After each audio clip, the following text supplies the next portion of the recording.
Yo.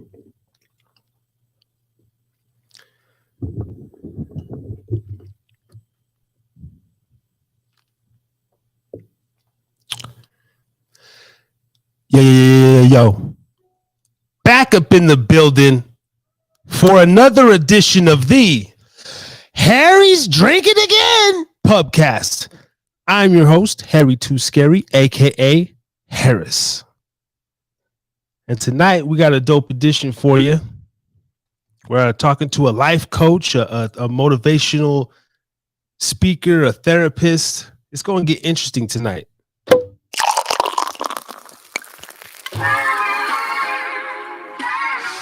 Oh, yes. On the 86th edition of Thursday Therapy Night Rants. This is going to be a great one because we got somebody that works in the field of therapy and helping people out and shit like that. And if you've been rocking with me for some time, then you know that's what we do over here on this platform as well. One of my fallbacks is, the addiction and the sort of mental health sort of stuff that we do over here. So I'm real excited to get this individual on. She goes by Tone Motivates, Tanya Franklin. You can check her out on tonemotivates.com. And she's already in the green room and awaiting. And thank y'all for joining here. Real quickly, again, officially sponsored by Gubba Rum. Visit gubbarum.com today to find out where you can purchase your bottle. And they have a Gubba Rum Silver, which is their coconut infused rum. Beats Malibu, kicks Malibu's ass because it got real bits of coconut in the bottom. It's really infused. And then we got the Gubba Gold, vanilla rum, natural infused vanilla. When it sits in maybe room temp or a little colder, it kind of hardens up. You can see that real natural vanilla in there. So shout out to Gubba Rum, man. And I got me a little Corona, just because I was craving the Corona. And I also got some pomegranate juice on ice, huh? I love you, Gubba Rum, but I wanted to drink a little Terramana tequila tonight, too, okay? I know. But I plugged the shit out of Gubba Rum, and it's the best rum you could drink. And I wanted to try this rock bullshit. Not too bad. I throw it in there with El Jimador and Hornitos, all the rest of them. Really good stuff, man. You can also catch the show up on WDJYFM.com. That is the latest platform to host the pubcast. Thank you to them. Every Saturday night, same time, 11 p.m. Eastern, 8 Pacific. WDJYFM.com. Saturday and Sunday, 2 time slots. We got a new episode premiering this weekend over there. So we just trying to get around, just trying to get around like Pac and shit. Speaking of Pac, it was the anniversary of his death. Yesterday. Rest in peace to the greatest, the revolutionary. And Mr. Machiavelli himself, okay? Now, we're going to bring on Tanya Franklin here real quickly. We just got a couple of words from our past guests here. Hey, man, this is Tommy Chung, and you're listening and watching Harris is Drinking Again. Sounds like a ghetto movie. What's cracking, y'all? It's Lil Kelpie from the 1503, a.k.a. Kelpie the P, a.k.a. call me whatever you want, just don't call me broke. And I'm fucking with the Harris is Drinking Again podcast, one of the first podcasts or platforms to put me on. Y'all better stay following them, watching them. Stay tuned for more shit. Big things happening in the future. Harry's drinking again. Yes, I am. All right. So let's go ahead and do it. We got a couple people up here in the building. Shout out to Podbean as well, over there on Podbean. And go type in the Haida Pub on Spotify. Check us out there. We got about 14 episodes for your ear pleasure. So without further ado, let me bring on the guest of the evening. It's actually been a couple weeks since we've had an official guest up in here in the Haida Pub. I miss making the thumbnails and, talking to people like an experienced pubcaster. So I got a website pulled up here. Again, I'm just really excited. She's going to break it all down, tell us how she got into this field. We're going to get to know this woman very well. So coming to the stage,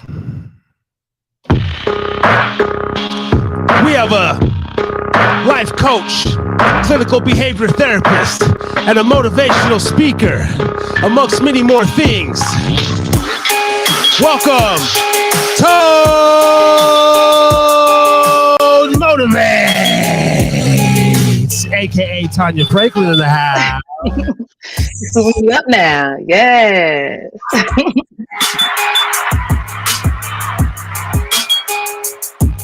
That's the that's a little stripper music, little coming to the stage. I feel like I should have been running down a aisle or something. All right. So, Mrs. Franklin, Tanya Franklin, welcome to the Harris is Drinking Again pubcast. Thank you. The Haida Pub, throughout the stream, I'll be changing the backdrop here and there. I'm trying to get this like official, how do I say it, like a bar look, kind of pub theme going on. I'm working with limited pictures here, but either way, thanks for joining us. Right off the bat, see you're a beautiful black woman. Shout out. How you doing, Queen? Now we were talking just a minute ago. We've only had a few, conversations over on Beeline's channel. Shout out to Beeline Entertainment on one of his Sunday shows, and I was like, I like the conversation. And then we were in the podcast group, of course, and so I was like, man, we do some networking and try to get another guest on. What caught me about you, I think you told me you were a behavioral therapist, even, but based on your posts, I just could see that you're in that realm, that positive kind of societal kind of lane, whatever you want to call it. But go ahead and just tell the people off the bat, who you are, a little bit just of your history, and then we'll kind of go from there and get into your work and a little bit of personal stuff. And Okay, cool. Well, hello, everyone. I am Tone Motivates. I am a cognitive behavior therapist, wellness coach, voiceover artist, writer, podcaster, basically anything in the realm of being motivated. That is what I'm here to do. I live by the motto of motivating one person a day and just simply being the person that I needed at one point. So I'm the oldest of 4 girls. My mother was a single mom, and just with being the oldest, I always had to, just fend for them, support them. I was like that mother figure. But it wasn't only with my sisters, it was with everyone around me. So my friends, family, all of that stuff. So I've always been like kind of like a supporter or like a delirious optimist. Like my friends always call me for the butt. Like, oh, this happened. And it's like, all right, I'll be the devil's advocate. So around 2016, 2017, I bumped into an old friend that I had grew up with. Shout out to Tori and Deed on Vibe to Vibe TV.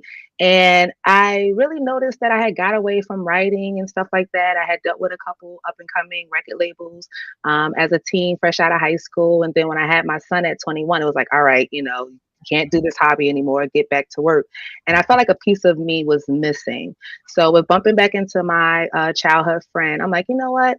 All of this stuff was just coming back. It was really nostalgic. It felt really comfortable. So I decided to just hop back into it. So I became a life coach. And I started teaching clients. One of my first clients was a Black male that had anger management issues. And that just blew me away. Just a Black man being able to be vulnerable and saying, hey, taking accountability, I need help. So ever since then, I've went on to be a cognitive behavior therapist and all that stuff, just literally living out my dream. But in 2019, I did get my bachelor's degree in healthcare administration. I was working for 10 years in the dialysis field. And this past August, I jumped out the window and said, I'm going to go full-fledged for Tone Motivates. If I could do it part-time and work for someone else full-time, why not hop out there and see what I could do for myself? So I'm literally here to motivate adults, motivate kids. Kids don't like school right now, so I'm doing classes on that just to work through our feelings and emotions. And just in general, a lot of us don't process that, right? So we have these built up feelings and emotions. We're thinking we're suppressing them. It's going to go away. And we start to act out of those suppressed feelings and emotions. And that's trauma. We have soft trauma, we have hard trauma. So my whole thing is just helping people be accountable, specifically letting boys or men or, whoever identifies as males know that everybody has a balance of feminine energy and masculine energy, and that it's okay if boys cry. It's okay if guys are upset, or if today is not their day. They should all of us in general should have a safe space where we could be vulnerable with someone, just vent or have a sounding board so that we can process those feelings and emotions so it doesn't become trauma. Yeah. Okay. Now, back up to the sibling part. You have 4 sisters? Yes. So on my mom's side, it's 4 of us. I'm the oldest. And on my dad's side, I'm also the oldest of 2 girls and a boy. So on both sides, it's 4 of us. So that whole older sibling, the leader kind of thing just came natural. You've already been through it.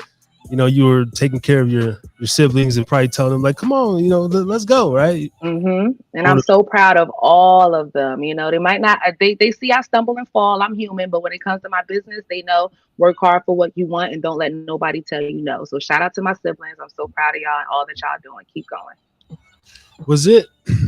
So would you say that mostly you were born kind of positive, in a way, or did something maybe did you see yourself maybe look in the mirror one day and be like, whoa, I could turn into this lazy individual if I don't correct myself? Like, how did that kind of come about? Well, I was a church girl. I grew up in the church. I went to school in the church. My grandmama cleaned the church, and she was really a big pillar for me.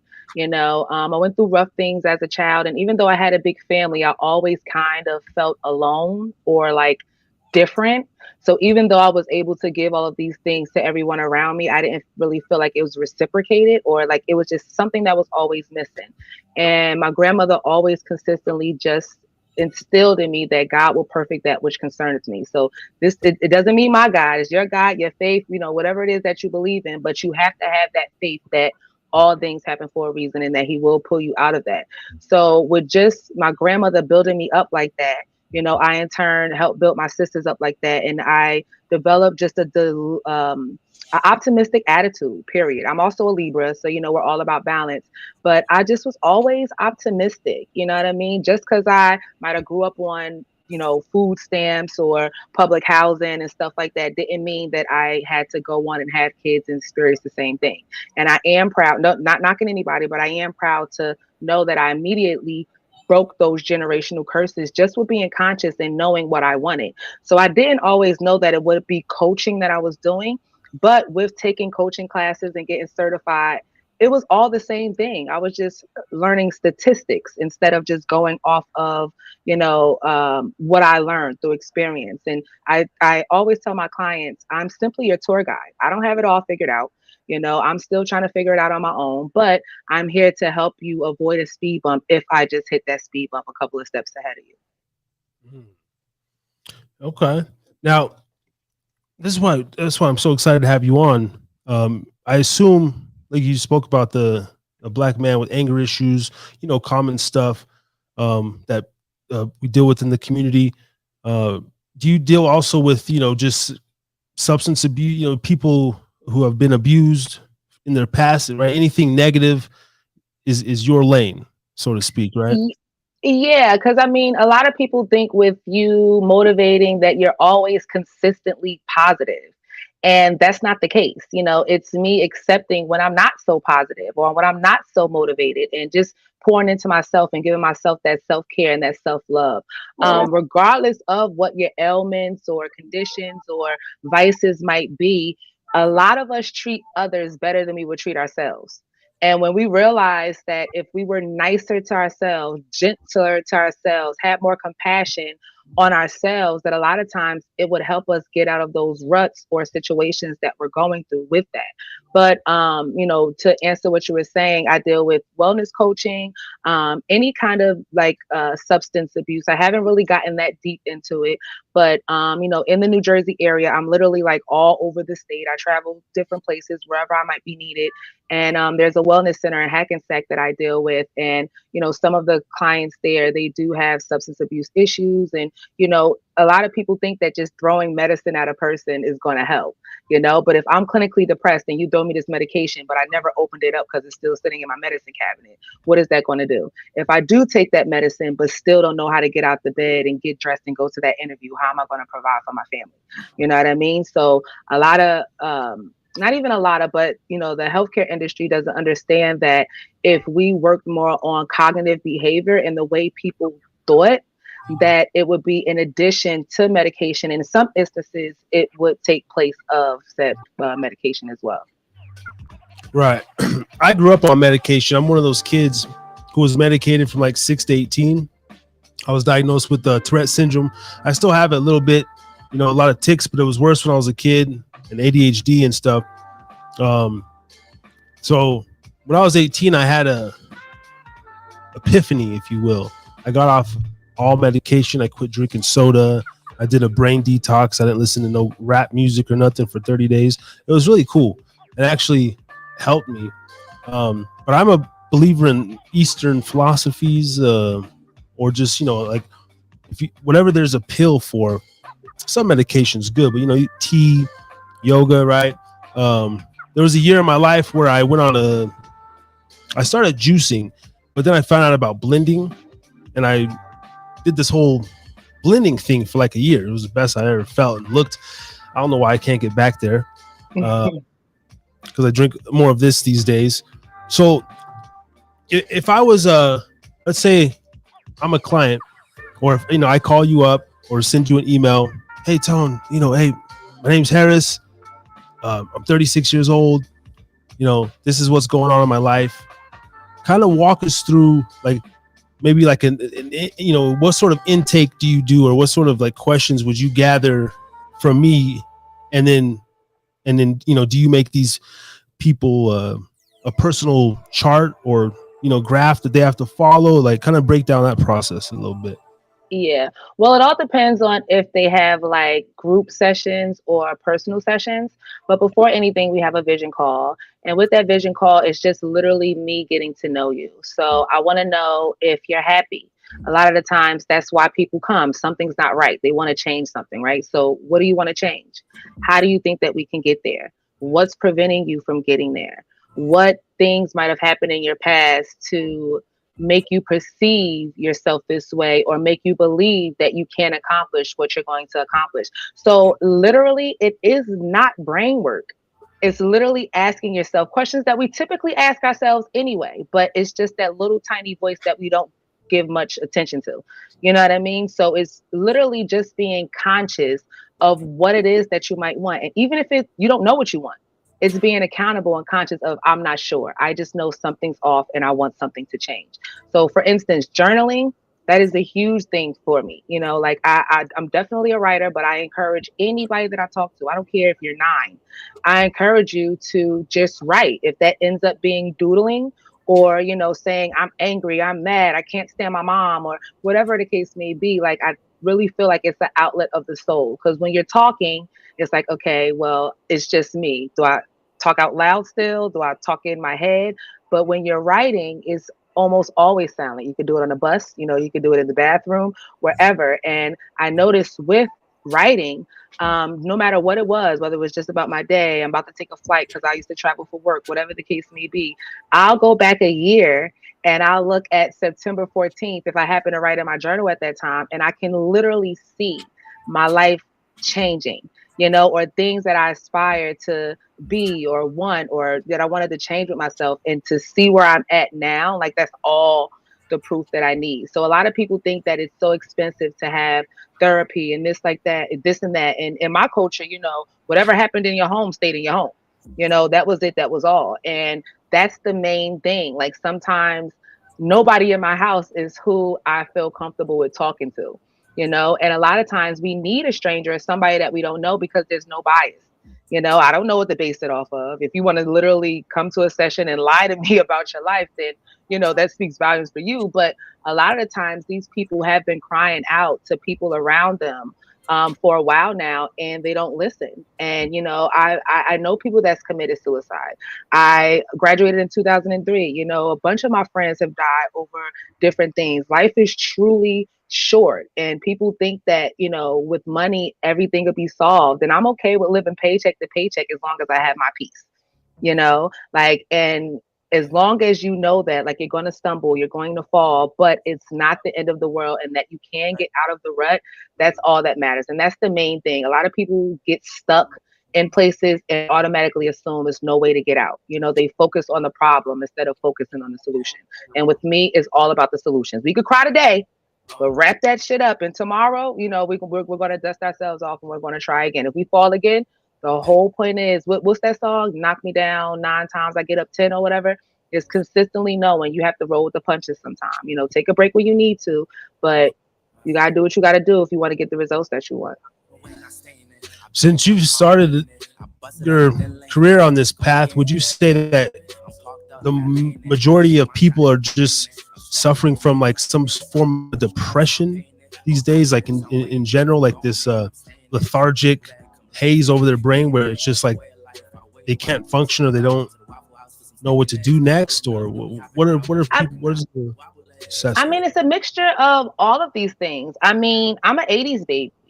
You know what I mean? So it's all kind of diseases out now that weren't out, that we didn't have to get vaccines for, and all this extra stuff. So, I mean, depression was talked about in the 80s and 90s, but we didn't really hear about anxiety. We didn't really hear about any of these things. But I think that it's something that is prevalent now because of the environment that we're in. And a lot of people think that the outside world is going to save them, or in some way that they have to fit into that world, when we're supposed to be here the way that we are, in our most authentic selves. You know what I mean? So I'm here. I'm not at 100% again, but me being here as a human, my goal is to get to that 100%, is to get to that ascension and all that stuff. And people just think they're supposed to just stay wherever they at. I don't want to be the same person September 14th the next year. I don't want to be the same person in a couple months. If you ask me, it's all about growth and taking what you've learned to just make a better life out of it. But I realized that perception, some people get so stuck, like I'm blind without my glasses, right? So if I take these glasses off, my perception is completely different because I can barely see anything. Like I can see the silhouette of you, but I can't see the details of your face. And some people literally walk around, like you were saying, like with that type of fog, because they're too arrogant to go put the glasses on, or to do the work to figure out why they have that fog, or that haze over them, or why they feel stuck and cloudy and all of that stuff. So a lot of the times it's us, and clearing out our bullshit, limiting distractions, putting boundaries up, having discernment. Just because that's my mama don't mean that she's the most non-toxic person, or or my sister or whoever. You know what I mean? You can still love them from afar, support them how you may, but that doesn't mean that they should necessarily be in your circle, draining you all the time. So the main thing is distractions a lot of time. If people spent more time with themselves and focused on themselves and listened to themselves, I feel as though a lot of those things like anxiety and depression, it wouldn't be as popular, I would say, as it is now. That's a great point you make. Me and one of my co-hosts from time to time, Brother Ray, he's a real positive guy, real spiritual guy, and we always kind of talk about that. Like, I guess because I grew up with suicidal thoughts, on medication. I'd have withdrawals. There was therapists involved, counselors, a little boot camp. I'll set fires, all that regular shit. And but I have such a disdain now as an adult, and sometimes I have some friends, maybe in family, that in the last few years they kind of, to me, it seems like they kind of almost took a step back mentally, like with breakdowns or anxiety. I've had it before. But one thing about myself is I found because I'm an introvert naturally. This is my time to be loud and just, whatever. But I'm like usually like I'm that guy like like Tanya, who the fuck did you? Really? I would have thought that. I would have thought like he was an extrovert or maybe an omnivert because I say I'm an omnivert, but Is that a I would have mixture? thought you was an extrovert. Yes, that's a mixture. So I like when I want to go out, we're gonna go out. We're gonna have the time of our lives. But when I'm like, Yeah. I'm ready to go, or nah, I'm not coming out, I could literally just silence all day. I don't even need the TV. Give me YouTube, and I'm Mhm. good to go. I have to recharge on my own sometimes, but most of the time I'm a social butterfly, so I throw my friends off when I don't want to be bothered. But I just get lost, and typically they don't notice until I'm ready to come back out. Mm. See, my walls are up so thick.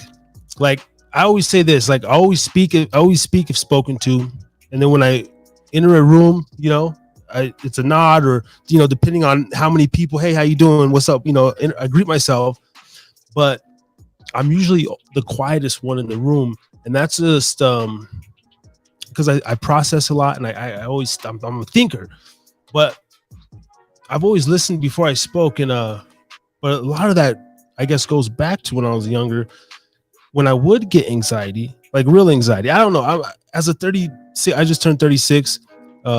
Libra, you're coming up in October, is that right? Yeah. Late September. So happy birthday to you. But I don't feel like I can go back there, right? Because especially because a lot of my stuff was like drug induced, right? I'd get drug schizophrenia when I'd come down off meth and coke, and but I started to like, okay, I would realize that though, like, okay, this is not really me. This is the effect of the drugs. I should probably slow the fuck down. I'm starting to see shapeshifters and shadows, and hearing voices, and I'm constantly looking out the window and stuff. And then that stuff lingers though. Maybe a week after, 2 weeks after, you got to get your equilibrium like back and everything. But yeah, it seems like lately a lot more adults that I've known are, and I don't know if it's because they haven't dealt with it when they were a kid, and then now some stuff comes out when you're an adult. For me, I feel like I dealt with that stuff. Now I'm growing up, I'm maturing. I love hallucinogenics. I had a DMT experience which changed my life completely. And I do, I like my quarterly shroom trip just to like recalibrate myself and center me, right? And I was that guy too when I smoke weed. It doesn't make me this way anymore. I'm completely addicted to it. It doesn't do a damn thing for me. But I used to smoke and get anxiety, right? People are like, oh, I can't smoke because I freak out. It's like, no, you're supposed to freak out. That little inkling. Sometimes you'll smoke, and then like I'll get the cleaning or something because maybe I want to smoke, and then I'll start playing a video game. But then I'm looking at all the shit around the TV or something, and I'm like, oh, I'll go fix it, you know, before I can play a video game or whatever it is. That's kind of how I've just interworked my own, like how I deal with it, so to speak. And then I like to have my, I'm a casual drinker, probably 3 to 5 drinks a week, if not more, sadly.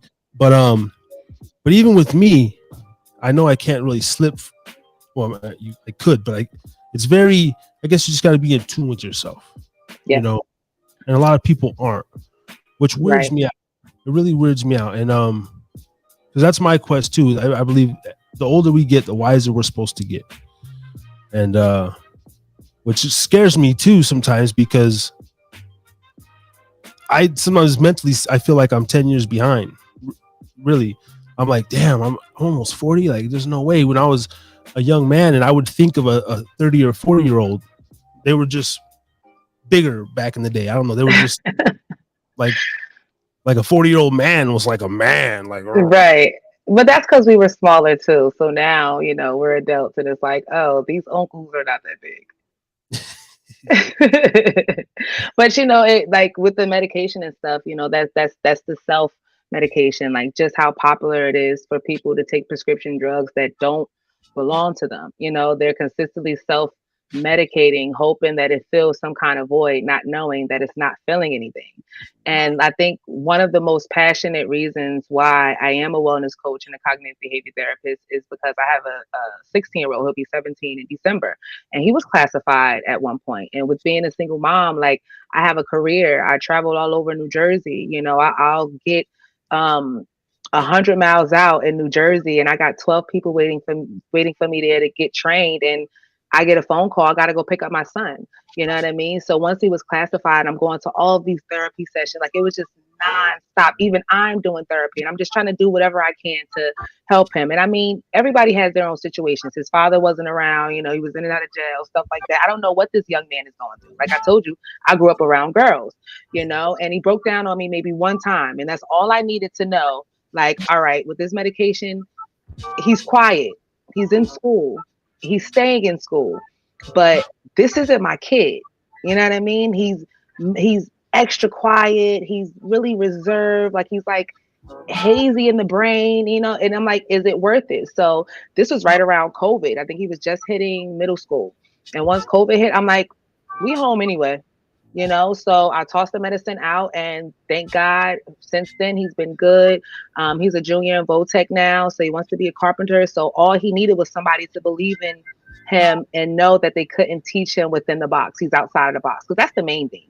Back in the day, we had teachers that was going to sit down with us. They was going to take that extra couple minutes to talk to our teachers. I mean, our parents, give us some extra homework. Like, if our teachers fucked with us, they wasn't just going to sit there and let us just, nah, he's a good kid, but he need to get it together. Let me help you, you know? And they don't have that these days. And I get it. Like, the teachers are overwhelmed and they're understaffed and all of that stuff. But I did realize that they classify the boys more than the girls, you know? So it's a bunch of girls that I know that I swear I have ADHD. A couple of my girlfriends do too. I even know a couple of adult women that I work with that, you know, take medication for it. Like, but typically as females, you know, because we're emotional, we're going through all this and all that, they just sum it up to that.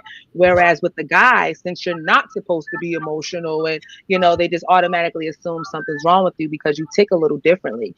And they don't understand that people learn differently. Like, I'm very well spoken. I love to research. I read every book. I love to write, all of that stuff. But grammar, or if you sit here like X time Y minus 3, you gonna lose me. You know what I mean? I just learn differently, and I'm gonna ask you 100 times, but that 101st time, once I get it, we're good. Then okay, you know what I mean? But they don't have the time, they don't have the patience, and none of that. And in addition to that, a lot of parents think that their child going to school and them learning there is all that they need. You know, if you think that, then your child's not learning nothing. Because how many things did you learn in school that you actually doing right now? Because I can name on maybe one hand how many things that I'm doing. You know what I mean? So just helping kids navigate. That's my main thing. You know, helping kids navigate, knowing to go through those feelings and emotions now. Once they're out of high school and they're able to process that stuff and they understand what it is, instead of, oh, you're a kid, you don't have any feelings, go to your room, all that stuff. How much would toxicity decrease? You know what I mean? How old? I can't tell you how old I was when I noticed that I was toxic. You know what I mean? Or that I did toxic things, or that I wasn't doing things right, or out of spite from this or that. And da-da-da. What if I knew that when I was 22, 23 years old? You know what I mean? You would have things would have happened a lot differently if that was the case. So my main thing is getting a hold of these kids and letting them know, you know, to be a leader, don't be a follower. It doesn't matter how you might be different. All of us are different for a reason. It doesn't make you less of a person or less unworthy. To me, I look at it as superpower. I love to be called weirdo, you know, unicorn, quirky, boisterous, kooky, whatever the case may be. Those are all positive connotations to me. There's nothing negative about that. I'm a geek, yeah. And you know what I mean? Like, I like to read in my spare time. There's nothing wrong with that. I like to be different. And I think in a society where everybody is trying to fit in, it's up to me and other people like me to pull those people out of those crowds that are like me, you know, and that are meant to be leaders, because there's so many people following nowadays, so many sheets. We're literally just following each other off a blind damn cliff. And if I have anything to do with it, I'm going to take as many people and guide them the right way as I can. That's a great point. I have a son, 8-year-old, and a daughter as well, 15. That's some different shit. But I always tell my son, I'm like, and just for clarification, she's my daughter, but I'm a step role, so that's a whole nother. Look, that don't make them no thicker. My step parents mean the world to me. They've been there for me in ways that my real parents couldn't be there for me. So salute to you. and that's what I know when she's an adult, she'll look back the way I looked at my stepmom. I love her now. She's amazing. And I see the influence, but back then I was like, fuck, I was a handful. Like I hated her, because she was trying to, put positive shit in my life. And, but for my son, not having a dad as well, I was adopted, as a little baby. And, so I don't know my blood, side. And, I've met a couple of, siblings like later, years later when I was 20 and stuff. I met a couple of my half brothers and sisters, but never met my biological blood. And a lot of people say, like if you were abused, you're gonna abuse your kid, or if were beaten, and you're more likely to beat your kid. And that may be true. I guess some men, it depends how they deal with it, but maybe I guess there was pain there, like just the feeling that I wanted, and then seeing my son born, I was like, yo, like I'm so committed to him, just through and through. Like it's even the ups and downs me and his mother go through, we're still together. I'll never get married. I'm anti-marriage guy, so fuck all that. But like marriage atheist. Yeah, we're like together, and so I just don't want to get married on paper, under the government in America. Shit. But my duty is just that, is to be there for him, of course, lifelong. But I say 0 to 18 just because that's my legal duty. And it's like, well, 18, you're a man. Like my job is to give you these skills, give you these little tidbits, and then stuff that I wish I would have had, especially for a boy, that puberty age, like 11 to 14 to 17. Just really being there, giving them that knowledge. Because I know when I was younger, I was just one hand on the shoulder away from I would have been a very good soldier when I was younger. Basically, like you tell me what to do, I'm gonna do it. Right. I still take direction pretty good. Just lay out the guideline and I'll get it done. And I think that's very important for boys, man. Black and Mexican boys, specifically. Let's keep it real. Minority children, for their fathers to be there. But growing up, with those wonderings, I never wanted my son to wonder. I'll take the bullshit. We argue and stuff here and there, me and his mom, and but we, at the end of the day, like I just came from his football game. He did amazing. He's out there. He got some tackles. Just like, and I'm looking around. There's a few other fathers, but I'm just like, yo, like these moments right here is worth all the whatever. When I want to say, fuck it all, and it seems like dads in the 90s were more ruthless. Like all the men, the baby boomer men from our generation, it just seemed like, and my adopted pops, for instance, like when they split, he moved like 8 hours away, like and had other buddies that they're like, dads would just dip with, and it seems like no conscience. I could never carry that on my conscience. Yeah, I don't know what it is either. And just as much as the number one, salute to you. You're doing a great job. And a lot of people don't understand that sometimes you chose that you weren't going to be like your biological dad. You know what I mean? You chose the type of father that you were going to be. And unfortunately, let's say I'm a guy and I went through the same exact situation as you. I could have looked at it like, oh, I ain't shit. I ain't going to be shit. You know what I mean? I don't want no kids because I'm just going to be just like my dad, and all that stuff. So if you don't have the mind frame, and I guess in some way it's instilled in you, but if you don't have that mind frame to know, like, okay, well, these are the cards that I was dealt, but it's up to me how I play them, and not just look at it like, all right, well, I don't deserve anything better. My offspring doesn't deserve anything better. That's where the big disconnect is. And, just like our boys need their fathers, so do our girls. I had to be maybe 30 years old before I even understood that I had abandonment issues and daddy issues, and, that I literally dated someone like my dad at one point. And, just all of the things that I thought I didn't want, I'm thinking I'm pacifying, and I'm meeting someone new, and no, none of that was it. But until I started working on myself, I wasn't able to realize that the caliber of men that I would meet would change as well.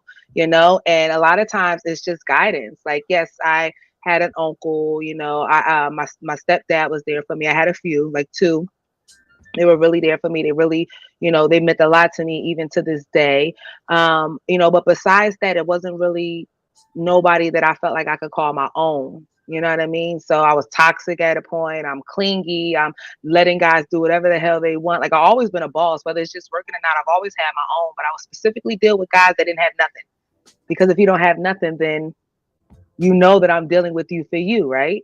Now, as a damn 30, about to be 38 next month, I'm like, shit, I need somebody that got what I want. I got to be careful about saying, oh, I have my own place, I have a degree, I have this, I have that. Because just like it's women out there trying to trap men, it's men out there trying to trap women. But I simply decided that with being a mom, and then a boy mom at that, my son is 6 feet tall. He wears a size 14 shoe. He is an anime buff. Like, he wears the cloaks and all of that. You know what I mean? So automatically when people see him, it's, oh, what sport do you play? And it's like, just because he's a tall Black kid doesn't mean that he plays sports. Like, he did play soccer at one point, stuff like that. If anything, it would be track, but he's in carpentry. You know what I mean? And he's into games and anime stuff. He chills with his friends. He has a little girlfriend. Like, he has a life. He works, all that stuff. Why does he have to fit into a box just because of the way that he looks? But, again, even with all of that, it was, no matter what I did for him, it's only one thing that I can't give him. And that's for his father to be there how I would expect him to be there. Now, kudos to him, his family, it's a whole village, and I appreciate all of them. Like, I will fight for them. Like, that's my family. I love them, but just, I expected so much more, with having him. He's my only child, it's supposed to be happily ever after, all that extra shit. So it's like, I have some things that I instill in him. I'm like, Rochelle off of Everybody Hates Chris. I ain't raising no babies. But for the most part, anything that he wants, I'm going to support him. When he gets his little license, when he turns 7, well, if he has his license by the time he turns 17, he's gonna have a little hoopty.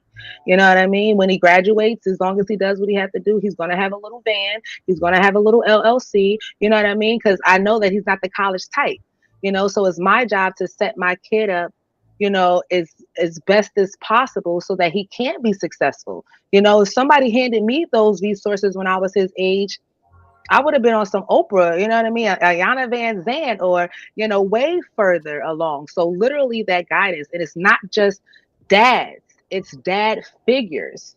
Yeah. You know what I mean? So just being around for the little kid that you see as a straggler, or your son always says gets in trouble. A lot of the time these kids are alone. They don't got no guidance. They turn into the streets and all this. Like, it genuinely breaks my heart. And then with us being brown, we have so many other things that we have to worry about. So now you got a little kid running around the street with a chip on his chest. He used that chip towards somebody, pow, pow, he ain't hit no more. Not to say that he can't go on the wrong block and the same thing, but, I just feel like if we have more tools to say, look, this ain't right, to listen to ourselves, our intuition, to be able to tell if we're in the wrong place, or if something's off, or if people acting funny. And, if we're able to tune out all of the bullshit around us and really listen to ourselves, it would literally save lives, would help us realize whether we should take these medications. Because about the medications, all right, I took a medication because I got to close a blocked tear duct, and I might die from lung lung inflammation. You know what I mean? It's like, damn, do I really want that clear tear duct? And I might die from not being able to breathe. Like we're oversaturated with so many things. There is no bullying. Well, everything is bullying now. Nothing builds character. You know what I mean? Like we're so pacified. You know what I mean? That it's going to come a time when if these things go away, we're literally just going to some people's heads going to explode. You know what I mean? Like they're literally not going to know how to function without this or without that. So going back to the medications, instead of just feeding these people medication, we should also have things in place to help them wean off of that. You know what I mean? You're a product of that. You know what I mean? My son is a product of that. It's possible. You can live normal lives, you know what I mean, without having to feed yourself all of that junk. You know what I mean? And in some cases, you got to do what you got to do. I'm not taken away from it. You know what I mean? But we should try all of our resources, you know. In addition to that, as a wellness coach, we should try to prevent ailments or things from happening than trying to treat it. You know, so if you know you got high blood pressure now, you shouldn't let it get out of control. And then when you're on dialysis, you freaking out and wondering why. You know what I mean? If you're on high blood pressure now, you should be using herbs and remedies and stuff like that and eating healthier so that you don't exhaust your kidneys. So it's just all kinds of stuff that's just going on. And we have so many resources right here. I could touch it. You know what I mean? What I just said, you could Google it and see if it's a fact or not. You know what I mean? So it's like we have so much stuff readily available to us, but it's so in our face that we don't even bother looking, you know, and we got one life to live, bruh. You know what I mean? Neither of us promised tomorrow, you know, and I just simply want to be okay when I do go. And I want as many people around me to be happy, you know, and happy is not 24/7, but to be at peace with themselves and the life that they led. You know what I mean? Because they led it authentically. And when you know that your spirituality is separate from your religion, baby, then you typically start to get your shit together. You know what I mean? So it's layers and layers and layers. And typically with my clients, I see how deep they want to go. Because as you can see, I'm a conspiracy theorist. I go down rabbit holes like that. I love doing stuff like that. Like my tinfoil hat stays on. Yeah, so you know, some people don't want to go that deep. Yeah, I mean, they don't want to go that deep, which is fine, you know, but simply put, just, you know, thinking about changing the way of thinking and just knowing that just because you were raised a certain way doesn't mean you have to raise your kids a certain way, or you can simply take what you want to take and leave what you want to leave because it's your life. These are your kids, you know, and you have the opportunity and the responsibility to do better, be better, you know, and as long as you take accountability for that, typically, and do your best and just pure in your intentions, you know, it'll come back tenfold. Yeah, I want to talk about I got 3 questions on my mind, but let's stay on this one for a minute. Like I'm sitting here smoking a Black and Mild tonight, right? I bought a Black and Mild. I don't I smoked one I think last Thursday, right? I don't smoke them throughout the week or whatever. I used to be a heavy smoker, right? Now I do these little nicotine pouches. I drink. I gotta have my weed. I know I'm an addict. I'm a high functioning addict. Fucking on everything, coffee, Red Bull. Just give me it. I like stimulants. I like to say you have an addictive personality. Okay. Yeah. Okay. Definitely. That sounds cuter, right? So continue. I'm sorry. Addictive personality. And I kind of justify it too in a way. Like I got a buddy, wherever, maybe he needs to take a little pill or something before he goes to work, right? And me on the other hand, I smoke my joint. I might have a shot or a shooter before, or I might take some vodka in my water bottle and go to work. I'm a bartender, by the way, so it's not. Okay. It's not unheard of. So I drink on the job. I'll tell the customer, hey man, you want to buy me a shot? Fuck the tip, just buy me a shot. Oh yeah, hell yeah.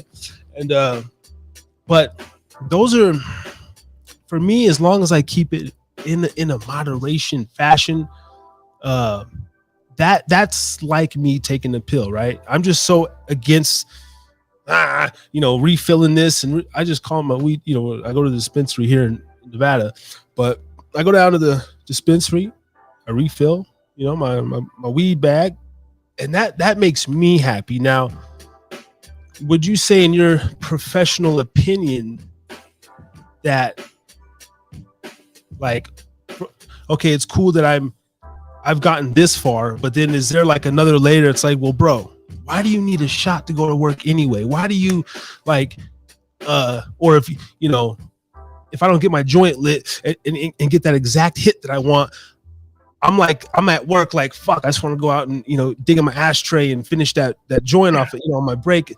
Is that something that needs to be corrected? Like the dependency, like I'm always dependent on something, you know, like where does that come from? You know? Well, the main thing that I always say is that you're asking yourself all of the right questions. You know what I mean? Like, right. I give you a perfect example. You know, you said you're 36 years old. Let's say you're 36, never smoked, never drank, never stole nothing, never jaywalked. You run 3 miles a day. You're the CEO of a company. You've been doing great, man. Like the Kanye West College Dropout album, right? The intros and stuff. You're running one day, you get hit by a bus. Yeah.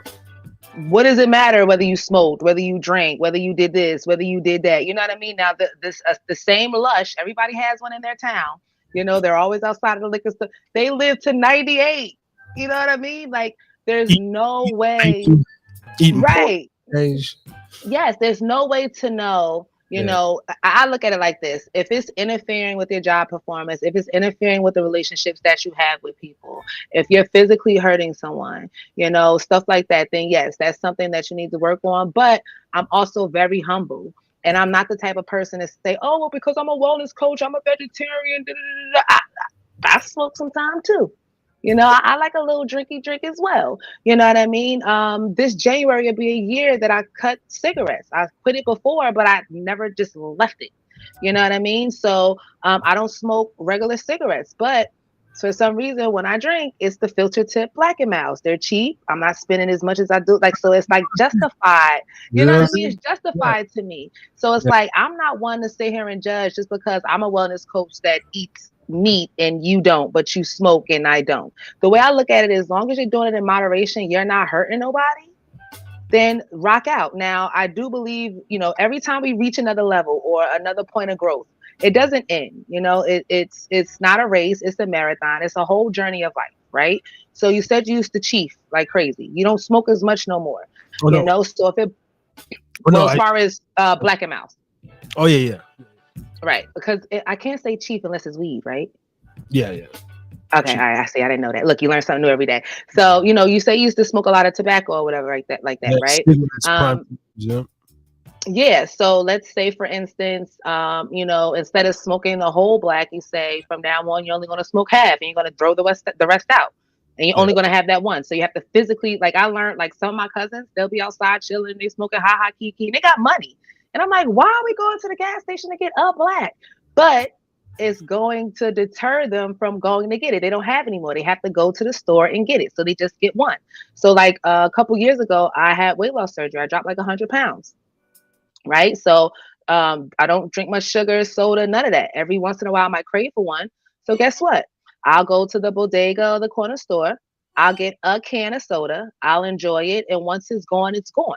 You know what I mean? And I'm okay with that because I got my fix, but it's not a 2-liter bottle and, you know, all that stuff. So the main thing that I would say is moderation. If it's coming in between you paying bills or, you know, like you're chain smoking, or then okay, that might be a problem. It's other things that you could, you know, get around. But for the most part, we all have our vices in some way. Some people vices is the gym. Yeah. You know what I mean? They're literally maniacs in the gym. They're twitching if they don't work out.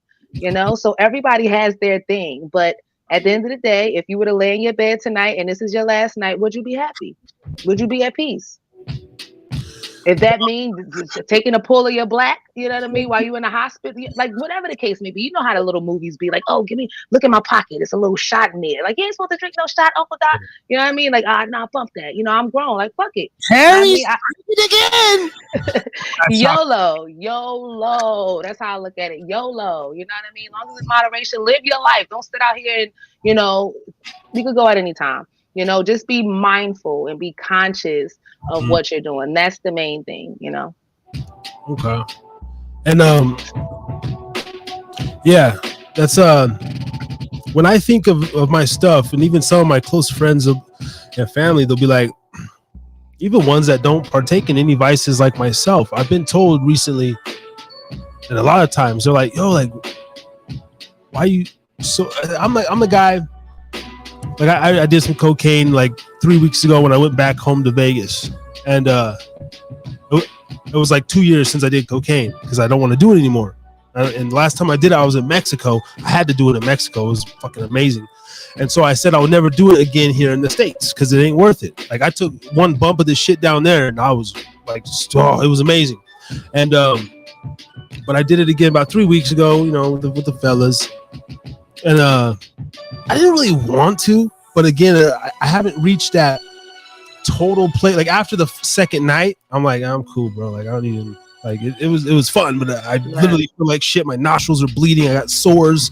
I just feel miserable. I feel like a loser. I'm a fucking loser. I feel like a loser. I literally, that's how it makes me feel. I feel so negative about myself. But people will still be like, bro, like you're good. Like your bills are paid. Your girlfriend's taking care of the kids. Like you're just out here chilling, bro, a couple days and you're gonna go back to work. No big deal. Right.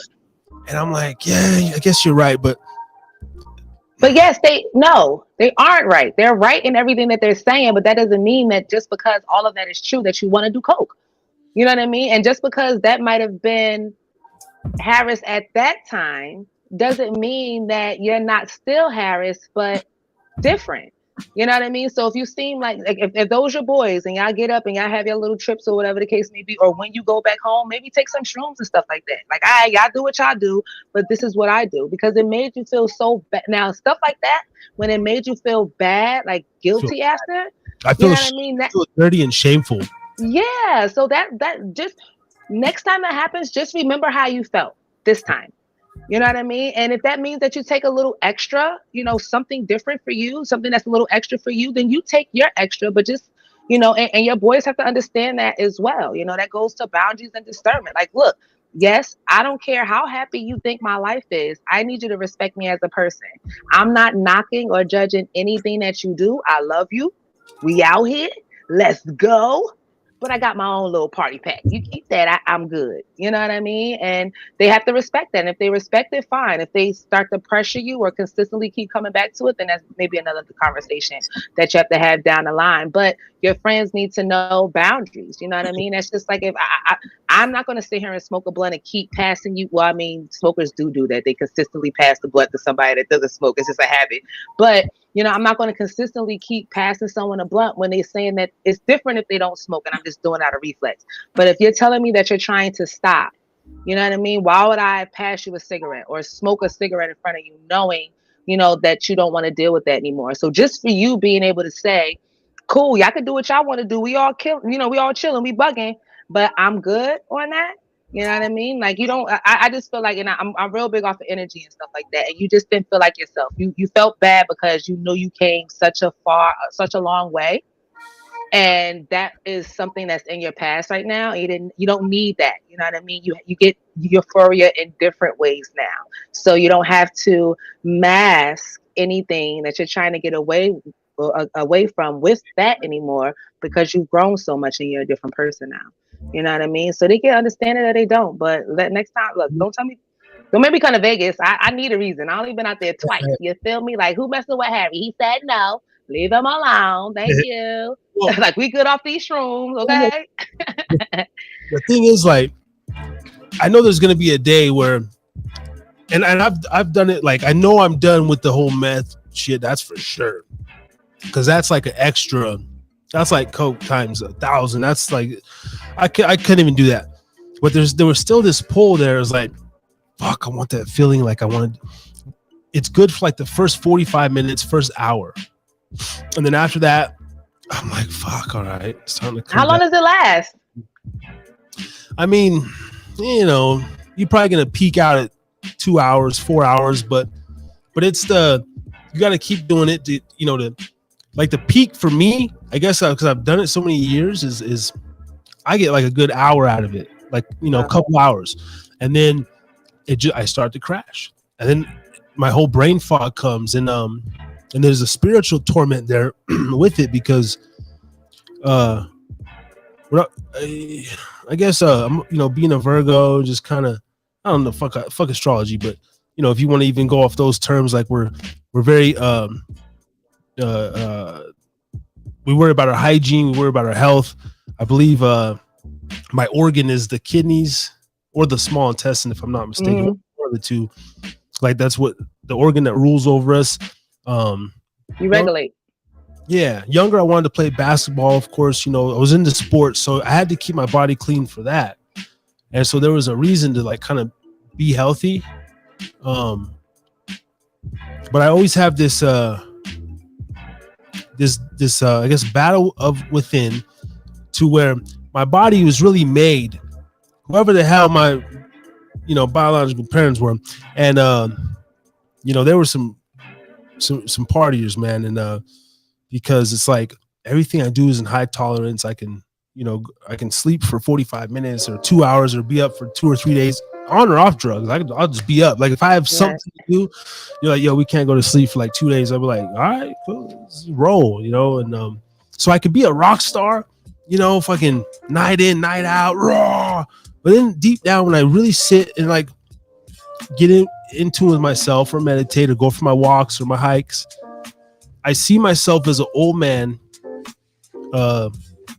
in the mountains with a stick, with just like a white linen over me or some, and just hiking through a forest, and it's green and lush and super rainy. So probably the Northwest somewhere.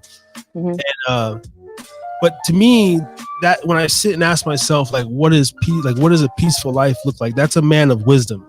Like just walking in the hillside, I pick fruits, I eat from the earth, and this is like no biblical shit or nothing. This is just like my true.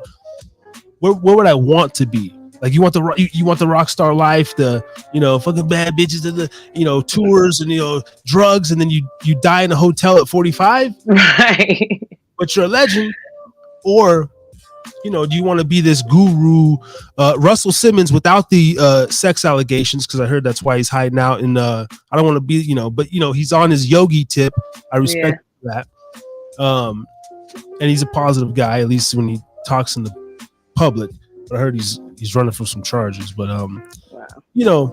but I would like to be of that caliber. So I think for me, it's like it's just that battle, man. There's still I feel it leaving my body, but I got that party bone still, and I have that, like you said, addictive personality to where, like, okay, even right now, like I got the black amount just because ever since I went to Vegas and did the coke, I've been craving the black, so I had like one a week. Had one a week, and so I do the Zins, the little pouches, nicotine pouches. Haven't had a cigarette in probably 3 or 4 years. But I won't pick another flavor. I do the 6 milligram wintergreen. I'll go into the store, literally, if they don't got the 6s, I'll do the 3s. But like I don't switch flavors. All my liquors are particular. Like tonight, I specifically wanted to sip on tequila. If you would have like thrown some whiskey at me, I would have probably still sipped it just because I want to sip something. But I swear to God, like I would have, after the show, I would have had to go buy tequila. Because like my brain that is telling me like, bro, like fight the demon, just get tequila.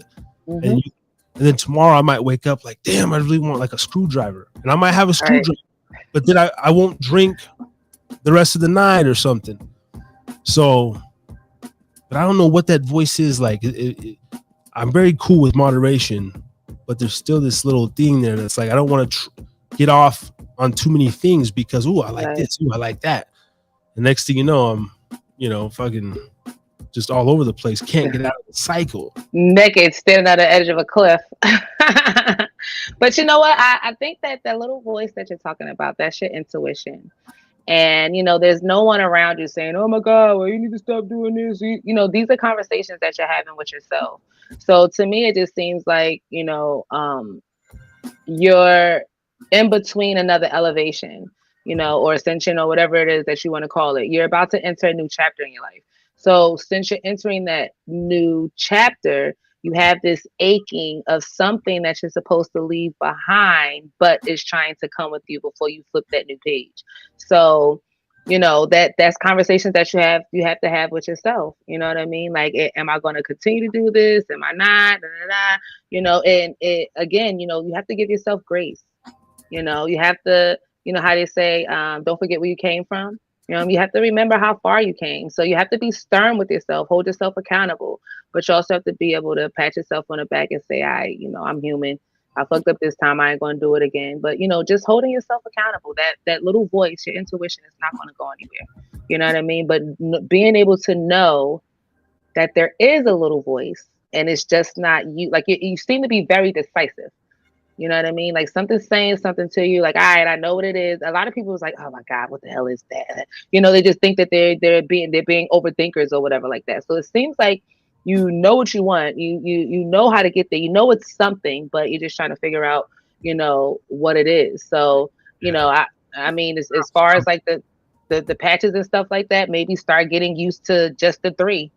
You know what I mean? And that might make you feel a little better after a time or whatever like that, because it's still weaning you, you know, keeping you off the cigarettes. It should wean you off the blacks a little bit. But even if you go to, you know, 1 black every 2 weeks or a black a month, or, you know, even if it's been some time and you decide to pick up a black, it's you know what I mean? Like, all right, whatever, I got my drink, whatever the case may be. It's nothing wrong with having your taste or wanting what you want, you know, as long that it's in moderation. We work damn hard. People don't see all the things they just see this part.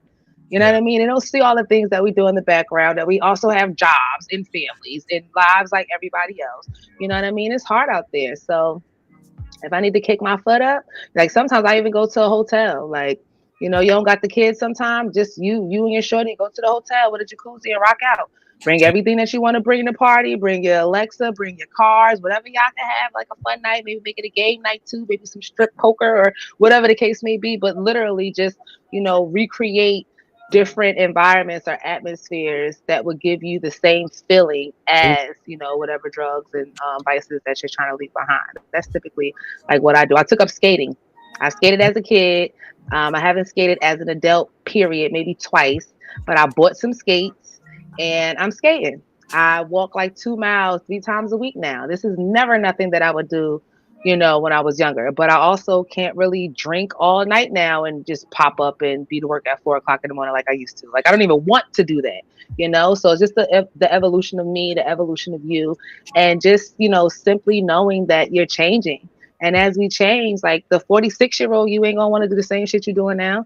You know, maybe in some way, but you're going to develop new tastes. You're going to start removing things that you do now that you're not going to want to do. Like, it's all elevation, you know, evolution, you know, of you. So with that, you know, some things are going to come with you and some things ain't. So I hope so. The sad thing is, I've never known, I didn't grow up with, like, and the same for a lot of us, like any successful people. My stepmom is probably the smartest, most successful person I know in just terms of like logic and just her career.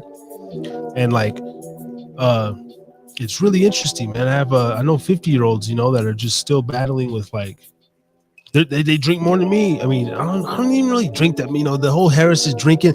I put on more than I do.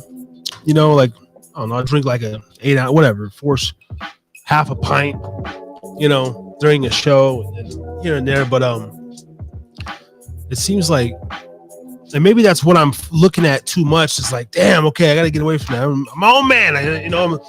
I am gonna be this person. I call it the 5 stages of manhood. I don't know how many there is, but let's just say there's 5.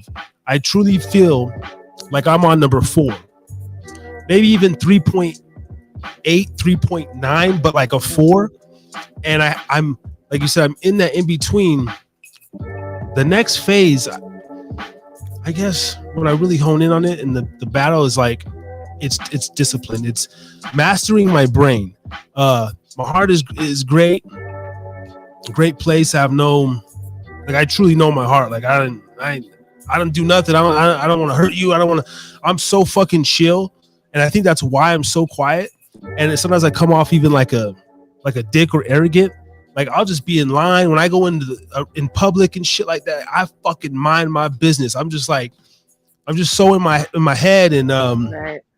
you know. But I'm never an asshole, man. I'm not. Hey, you can go ahead, man. Hey, what's up, brother? You know, oh, how you doing? little shit like that, right? But mastering the brain to where because the brain gets you in some trouble, you know. And I think especially, well, both of us, men and women, we don't know how to control the brain simply. Yeah. You know, we want, whether it comes to lust, like we just see. Actually, I want to get into that too. I've seen a couple of like your Facebook posts, this and that. You know, you post like let me see if I can pull it up, or if you said something the other day, something So I've been trying something new because Facebook gave me this performance bonus. So my goal is to get to 30K. okay. So I've just been out here all willy-nilly getting people to engage and stuff like that. Okay. That's good. That's good. I'm curious to see which post you're talking about. Let me see. Because this is where the societal thing. While I find it, I want to bring up real quick. What about? Oh, was I talking about shambles? Should a person date if their life was in shambles? Oh, that. No, let's see. That's a good one too. I seen the one about fellas. You know, why do you think peeing will fix everything? But it was even before that. Fellas. Let's see. What do you mean when you say a woman is difficult? Well, when a woman says she's difficult, does that mean you mishandled her? Oh, hold on. Actually, that's ridiculous. I'll be posting too damn much. I'm trying to run this checkup though. You feel me? You gotta get it how he lives. Yo, the daily posting is a bitch.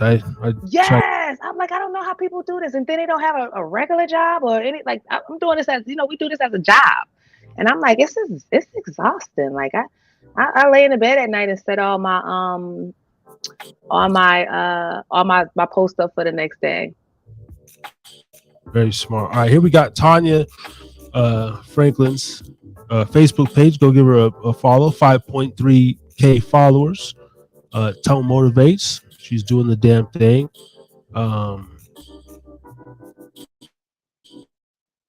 Let's see.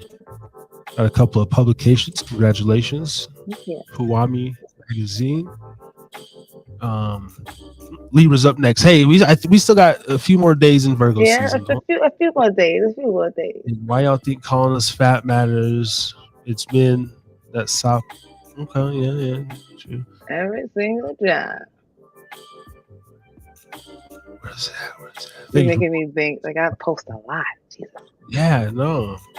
I mean, there was nothing crazy. I was just like, oh, that's an interesting one. I think it kind of related to what we were talking about.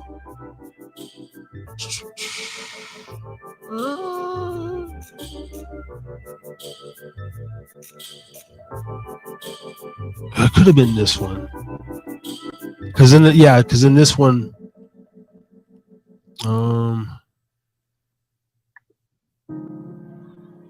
we can go off this one though. Fellas, if you've ever told, well, let's switch up the beats though, man. I'm tired of this. Fucking DJ. God damn, man, you falling asleep over there drinking on the job and shit. Hard shit going on here. Something. If you've ever told a woman she's difficult, did you ever think you may have been? I've never really told a woman that, so I can't really. Oh, was it the one about out of your league? Let's see, I might have to scroll down. You got me looking too now. It wasn't about love languages. Love languages, yeah. I think. Let me see what.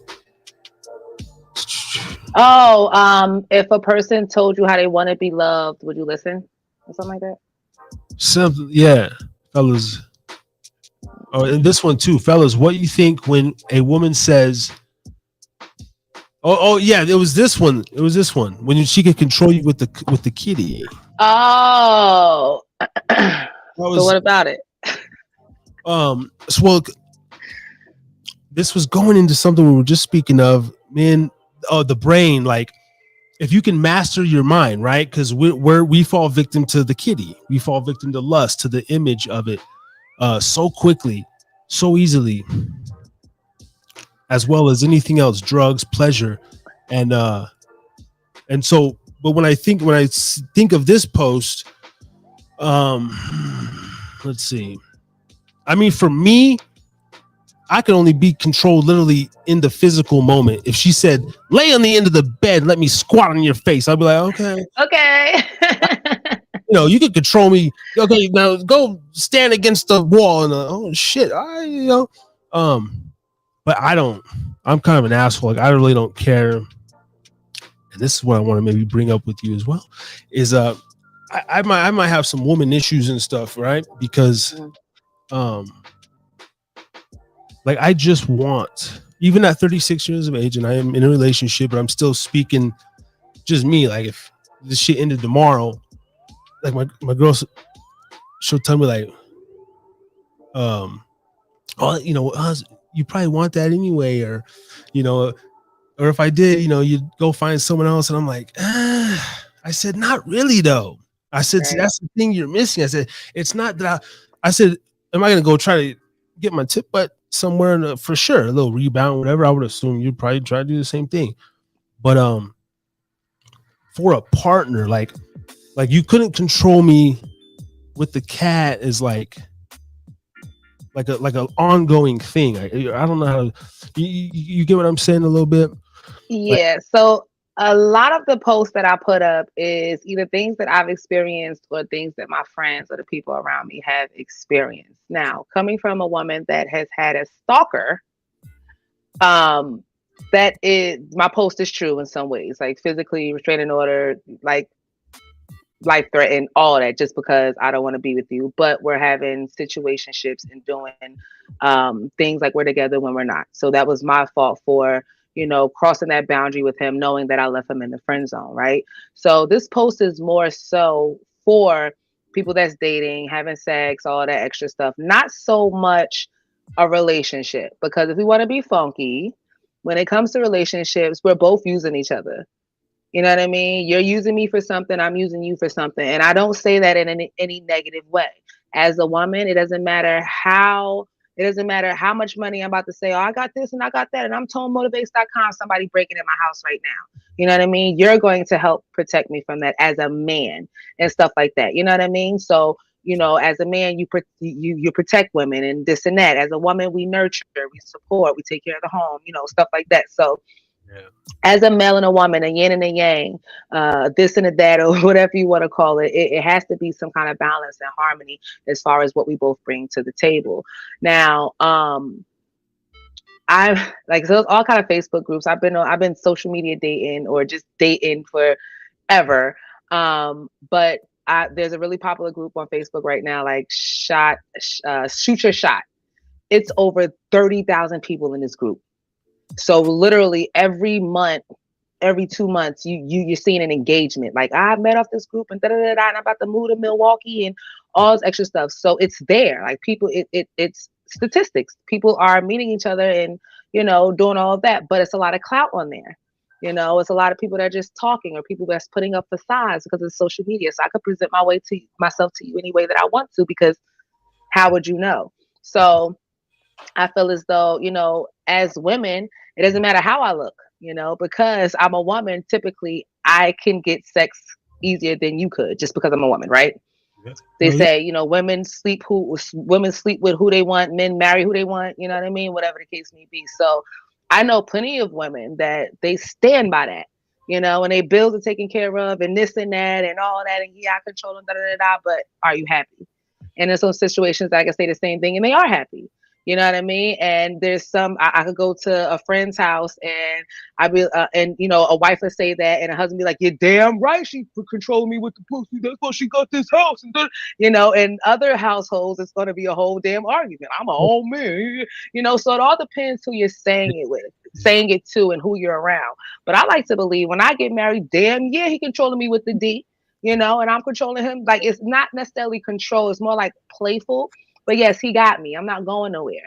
You know what I mean? I'm a natural nurturer. So yeah, a lot of men are they're afraid to leave their woman simply because of the in-house coochie.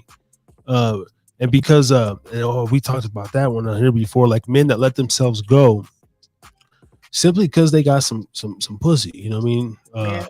I mean, in more ways than none. And then, women too, you stop shaving and do all, different things. Yeah. And it's like, yo, this is what enticed us in the first place. Do you think, like, but men in general, we're just like, we're just too thirsty, right? Like, I mean, we've always been that way, whether it's our own personal experiences, the way the media portrays men and women, like the music. It's just, I mean, do you think, is it, can it ever be repaired? Like, I feel like there's almost, forget the gender, well, there's a, yeah, like it's a gender where it's like this male versus female battle going on right now. Yeah. And there's a fighting few that want that traditional, like, you seem like, I don't know, I mean, and it's to even ask, right? You gotta, oh, what's your, but you seem like a woman who's sound in her morals, like, who is whatever position you're in, you seem like you would want to play that role. Mm-hmm. Then you have women that, they still want to be a woman, but they don't want to maybe do dishes or cater to a man. And you got women that they really feel that desire, like they want to birth babies. And but that goes back to what the woman want to do. Like, how many times have you heard your boy like, oh, I've been dating this girl for months, she don't cook, she don't clean. That girl ain't never cooked or clean. You know what I mean? Like, I cook, I clean because that's what I do. Like, I love to cook. And so, you know what I mean? It would be his fault, because it's like, well, homie, you're probably just she's controlling you with the coochie. If you want a woman who cooks and cleans, then step your standards up. Go get, go try to attract a woman like that. Is that what you say?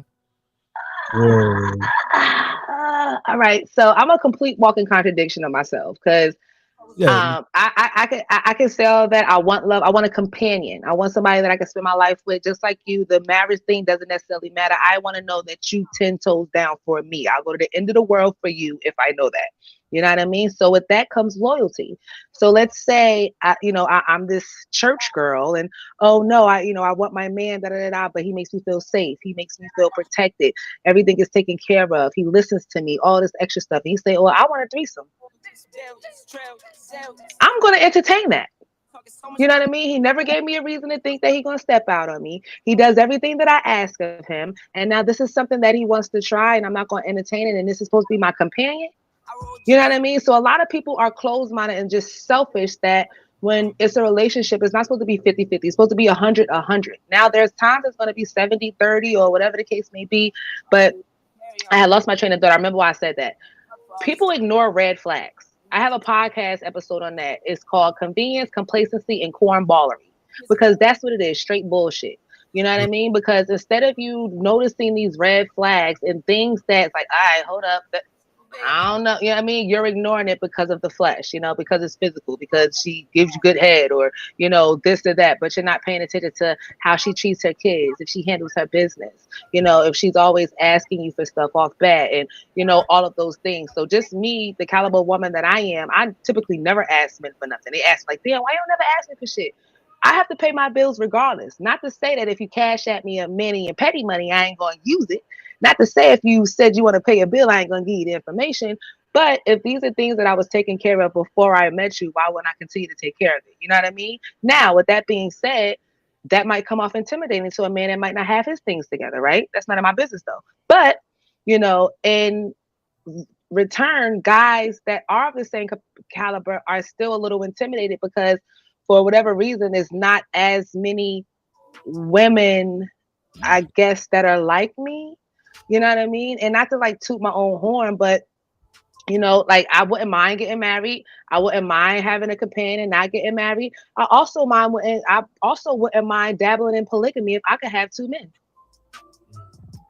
You know what I mean? So literally, like, when I say delirious optimist, like, I'm a dreamer, I am open-minded.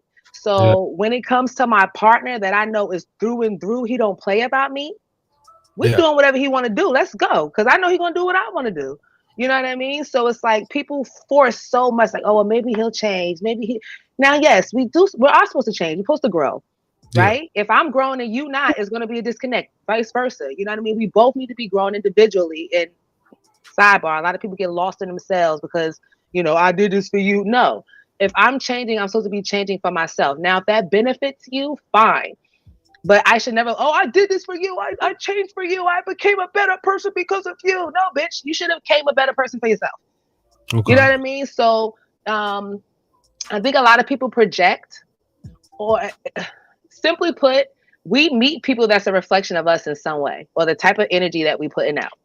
You know what I mean? So if you out here running around acting like the baby or whoever else, and then wonder why you always meet thoughts, you know what I mean? Like at the club or at strip clubs, like what type of women do you think you're going to meet there? Not to say that people haven't met in those environments and been good, but if you consistently put yourself in the same kind of environment, but you want something different, what's different is going to come out of that?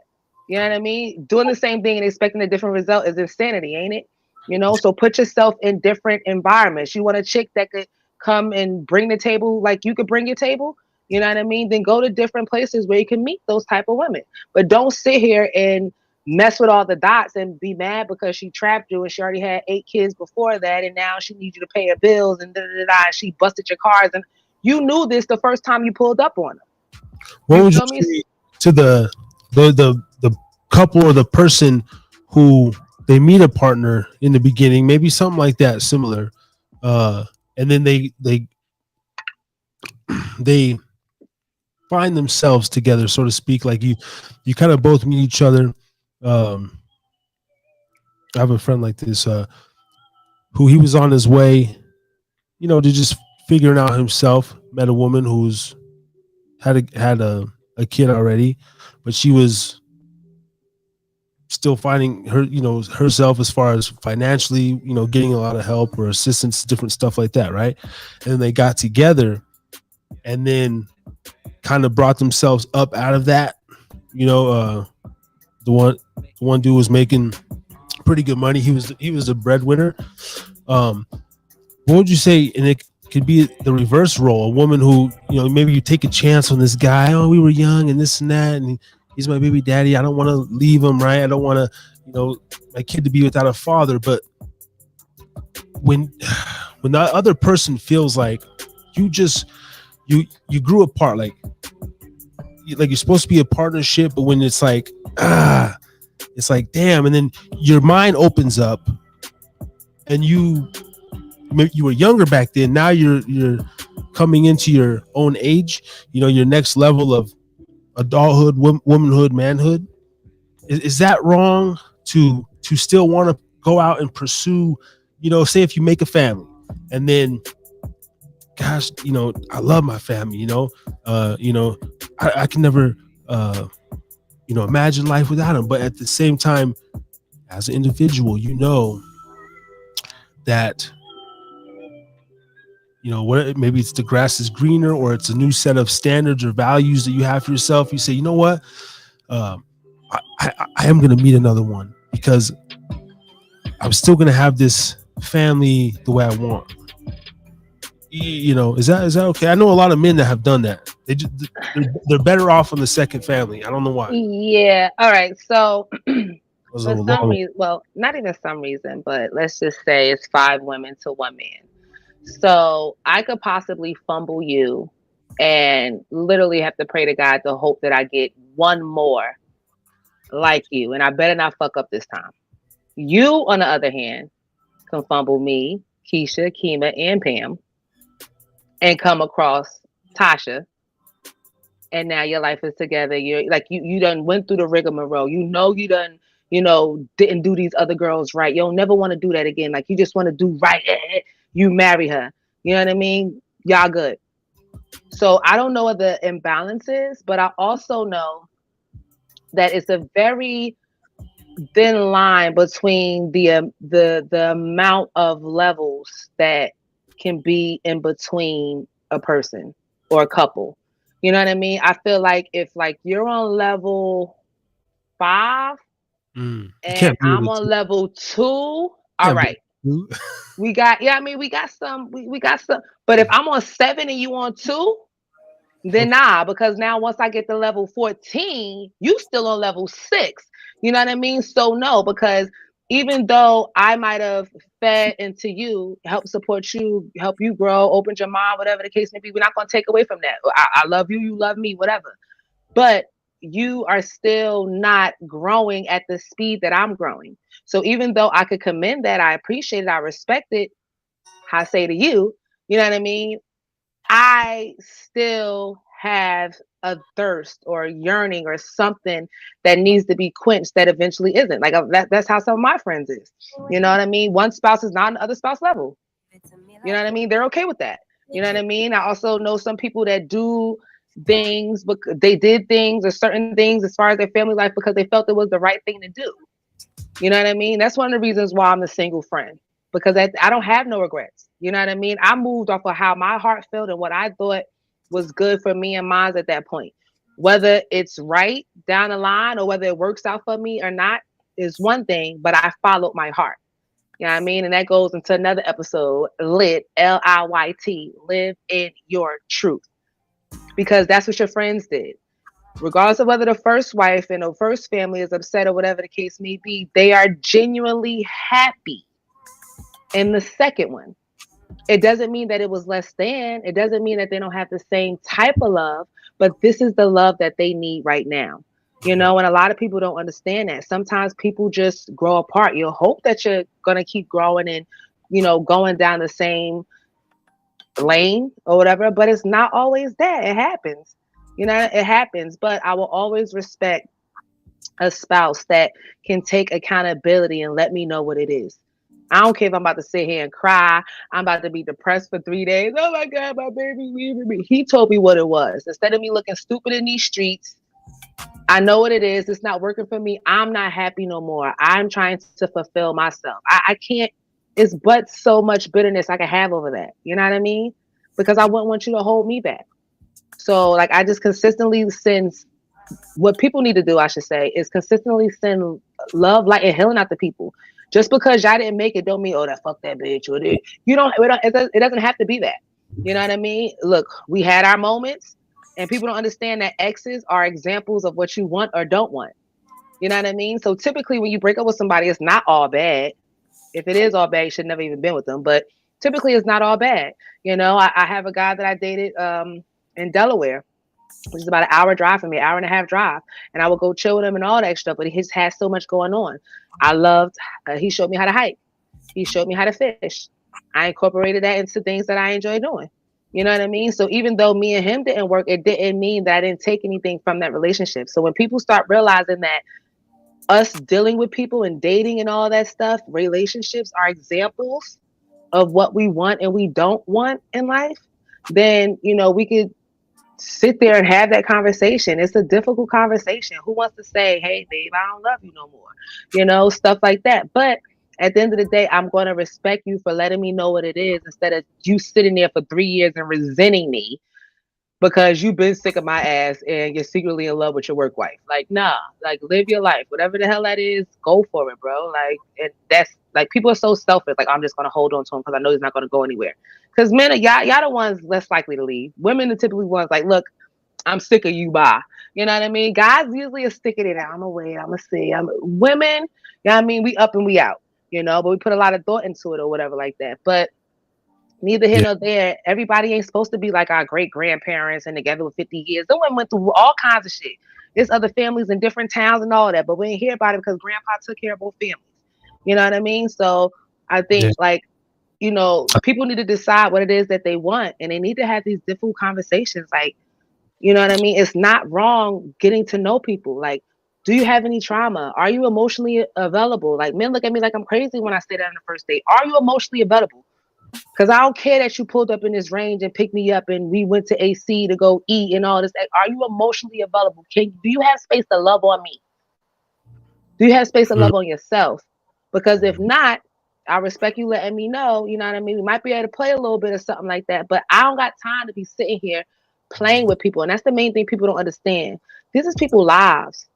You know what I mean? And we getting older. When we was in our 20s, we never thought we'd be where we at now, huh? We thought that was far, far away. But nah, Yeah. like just be true to yourself. And if you really care for that person, the least that you could do for them is to be true to them. You know what I mean? And people don't get that, so that's why they call me the delirious optimist. Delirious Optimist. Tonemotivates.com is her website. This is the homepage. She has a whole thing going on here. About me section, contact. If you would like to get in touch and pay for her services. And let's see. Okay, schedule a consultation. Boom. Get yourself right. Would you say we're going into they call it seasonal depression, huh? Fall time. I used to get this way right after my birthday. Not anymore. I used to have this really dark cloud, and it literally would just come over me out of nowhere. And a little bit of the doctor said it was bipolar, but he couldn't diagnose me. They sent me to the psychiatrist, and I said, "Fuck, I'm not going to know. I ain't gonna get diagnosed with this bullshit. I probably got it, yeah, motherfucker." So I just wrote it out. But would you say that this is a big time of year for a lot of people? Was fall? Yes, It all sad. absolutely. I mean, for the most part, Nobody to cuddle the you. You the know. weather sucks, period. So we're just in the house. You can't even say, all right, fuck it. I'm going to go to the beach. I'm going to go to the waterfront. I'm just going to sit at the park. We can't unless you're sitting out there in the snow or, crappy weather, whatever the case may be. So we're just in the house, period, just because of the weather. But in addition to that, holidays are back to back to back. You know what I mean? So once Halloween hits, it's a wrap. It's Thanksgiving, it's Christmas, it's New Year's, you know what I mean? And then that brings up all kinds of emotions. If you're estranged from your family, you feel some kind of way. If you can't stand your family, you feel some kind of way. If you lost loved ones, you feel some kind of way. If you don't have any loved ones, you feel some kind of way. You know what I mean? So it's just a really, really emotional time for us in general, especially since we spend so much time on social media. So you could be trying to ignore it, off to your lonesome, like, all right, I got this, I got this, I got this. But you spend a little extra time on Facebook and Instagram or Twitter or, whatever the case may be. And you find yourself a little depressed, because you're seeing all your high school friends with their families and their kids and, everybody that still got their parents or this and that. So it's just, it's a difficult time period. But I will say, one of the main things that I like about coaching, because everything that I use on other people, I use on myself and my son and my nieces and nephews and all my friends and family. Get back to what it is that you enjoy doing.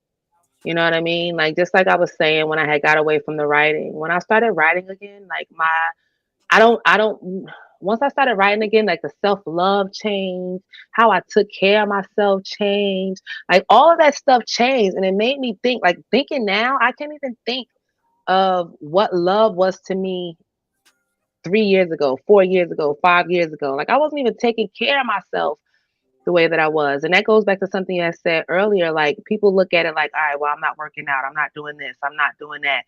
You know what I mean? We work out and we take care of our body because we love ourselves. We love our body. You know what I mean? Not because it's punishment. Like it's supposed to be something looked at as positive, not negative. So sidebar to go back to what I was going to, but the skating rings are open all year. I picked that back up. I love to paint. So, me and my best friend, we have a wooden earring line geared towards the melanin community. So we paint hand wooden earrings or whatever. So it's turning into more like a philanthropic thing. So we donate to organizations, domestic violence, all that extra stuff. But just sitting there painting, like I could have a whole bottle, drink the whole bottle. I don't miss a beat. Like I don't even feel tipsy, nothing, because I know that I'm so much in the zone. However, I might be feeling negatively, none of that matters because I'm expressing it through this paint. So drawing, like whatever it is, people think that they have to be so great at what they do. You don't. You know what I mean? Like how are you a couple years ago, starting off your podcast? You know what I mean? Like just the memes and the thumbnails. Like you probably came mad far just with the way that you put them together, but it took practice. You know what I mean? So that's one of the main things I tell my clients. Like, what is it that you used to do that you used to enjoy? Was it the piano? Was it the keyboard? Was something that you were told you couldn't do as a kid? Was it the piano? Was it the keyboard? Guess what?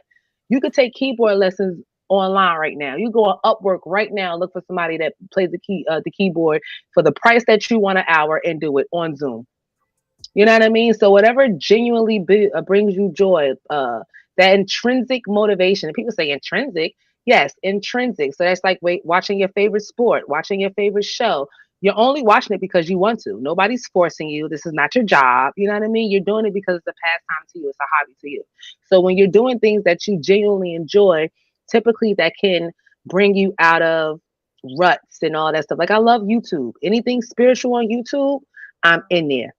I am in there. I watch 3 full hour shows on there, but I could sit there and I could get mad work done. You know what I mean? I'm setting up courses and free worksheets and I got content for days. But that's my element. That's what I feel good doing, whether my friends are here or not. You know what I mean? So again, so many people are depressed because they used to being outside. They want to attach to people and things and all of that. Not saying that we don't need that in the human experience, but all of us all of us. And shout out to the people that's consistently alone and they don't have circles like we do socially and all that stuff. I mean, no harm, but all of us need to learn how to cope on our own. Yeah. You know what I mean? That meditation, that yoga, that being by ourselves. The only child helped me out because I love my alone time too much. So my girlfriend flew out of town this weekend, so I'm actually home with the kids, the older ones holding Daddy it down. Duty. Yeah, the older one's holding it down for me while I'm on the show, and but now they're back in school. When I took her to the airport this morning, and I came back, I was like I almost had like a sense of like I was like anxious to get home because I was like I love just fucking like being alone. I mean, to that extent, like I can't wait till he's back out of school. And I mean, I would never want a day without him in my presence. But like, whether it's for a few hours or for the school day, like, I definitely don't like get weirded out. I actually like want aloneness, Yeah. And then when we do, getting in little arguments and stuff, I always tell us like, babe, like, I'm just, everyone knows this about me. Like I'm literally meant to be single. Like I believe, as far as myself is just like me. I'm meant to live alone, wake up alone, die alone. I'll get dressed. I just want people to like, yo, when I'm ready, I'm calling you, or like, reach out to me. Yeah. But I just now to sidebar, because this is what one of my friends said this to me recently. I introduced her to a boyfriend. They've been dating for maybe like a year now, but he moved from one place and now he's in another apartment and she still has her apartment. And they have 2 apartments now. So that's 2 separate, bills that they're paying and all that stuff. But she said one of her terms, if they were to move in together, is that they have their own bedroom. And I looked at it like, now she is older than me. She's probably like 50 years old. She don't have any kids or anything like that. So it's like, I get it. You know what I mean? Like, but it made me think for the first time that I wouldn't be indignant with that. You know what I mean? Like, even if it was, let's say, for instance, this is not my bedroom, but it's my office. You know what I mean? But it has a bed in it. So if it came to, and it don't even have to be, oh, we're beefing. That sometimes you literally just need your space. And that's the main thing with growing up, with my sisters and stuff like that. We grew up in a 2-bedroom for the most part. I never had space. Yet, even though I felt like Kevin on Home Alone, I always felt alone. So you see how busy his house was, and they sent him up to the attic in the first Home Alone, whatever. And he didn't want to be in the attic with his cousin that pissed in the bed and all that shit. Like, even though I had all those people around me consistently, I still felt alone. You know what I mean? So for me, it's like, since I felt alone as a kid all that time, to me, being alone, like since I felt alone in my head, to physically be alone now, I'm still working on aligning both of them. You know what I mean? It's only me and my son. I'm a boy mom. He's the only child. When I say we roommates right now, Like, I probably won't hear from him again until he tells me, bye, mom, I'm leaving in the morning till he get home Friday. You know what I mean? Afternoon. But other than that, like, he's a big kid. It's not but so much that he needs from me. You know what I mean? But sometimes I'm laying in the bed, the house is silent. I can hear the damn air come on, the bird chirping, the car go by, and my thoughts is just running, running, running, running. You know what I mean? Just because I was also always used to all of that, it's so hard still for me to calm that down. And I do appreciate that about only children. You know what I mean? Because it's so easy for y'all to disconnect. Sometimes it can be a little detrimental, but it's so easy for y'all to disconnect and just be with yourselves because y'all always were with yourselves. Meanwhile, me, I was 17, 18 years old, scared to go out of the house by myself because I wasn't even used to coming into a house by myself. You know what I mean? So all in all, I said that to say, it could be a little scary. It's a little boring. Like, we have to learn to be by ourselves without calling it boring. Yeah. You know what I mean? Pick up a damn book. We all, as adults, we all got something that we didn't do. You know what I mean? Tackle that. You want to take up crocheting because your grandmama did it? Try it. You know what I mean? Like, it's no excuse for us, especially as adults, not to be able to be alone. And I think that's so important because if we can't do that, what the hell are our kids going to do? Like, they're oversaturated. Like, we were at the age where we had to be in the house before the school, like, the street lights came on. You know what I mean? We had dial-up internet. We had home phones.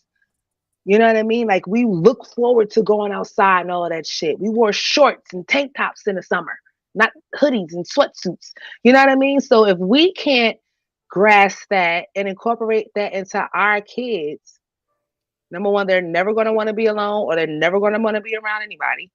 They're going to live in a bubble. They're not going to know the difference between real life and simulation. It's going to be like, how you say it? So I get on my friends' nerves because even though I'm so well spoken, I have like specific words that I say crazy as hell, like empath. I don't know why I say it like that, but dystopian. How do you say that? It's a type of movie, I guess, a genre, where it's like in the future or what could happen in the future and all of that stuff. And that's our kids. I forgot what movie it was, but it was literally a fat kid sitting in front of the game and he was back like this and he's literally a grease ball with fucking Dorito bags everywhere. And literally he's getting his deliveries to his window. He doesn't even know how to go. Was that Fifth Element? Ooh. I don't know. I'm horrible with movies, but Yeah. just all in all, our kids need to be more healthy. They're gonna have ailments and all kinds of shit because they're always on their ass. You know what I mean? They're drinking and eating all this bullshit. They're not getting outside. They're not getting vitamin C. Da, da, da, da. So grounding is very real. Hugging trees is very real. Spending time in nature is real. Spend time with your kids, whether they want to or not. Make them watch a Netflix movie with you once a week. Sit down with them and have a meal with them. These kids are going through all kinds of stuff, just like we are. You know what I mean? And we shouldn't discredit the kids because at the end of the day, we're still trying to figure it out. You know what I mean? So I just look at myself like as a little girl, and again, my tattoo, it says, be the person you needed. Yeah. And I just strive by that. You know what I mean? I just strive by that. It takes one second to smile at somebody if you caught their eye. Say good morning. I don't care whether you say hi to me, bye to me, hello, let me catch your eye. I'm gonna say something. That's just the type of person I am. But you never know the impact you have on somebody. You never know what somebody is going through. You know what I mean? So it's like people literally they go, we've seen it, a person went to work that day and the kids recital and all that extra stuff, and the wife went to sleep and she woke up the next morning and the father committed suicide.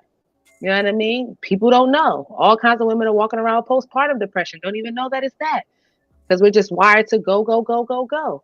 You know what I mean? All of these feelings and emotions and things that we go through, if we don't process it, it causes the ailments that we have. You know what I mean? So it's up to us. You know what I mean? And a lot of people, we're the only ones that can save us. And I know that I might not be able to save the whole world, but I know that it's people around me that are watching me and that needs to hear that. They need to know that there's people out there that are genuinely support you without wanting anything in return.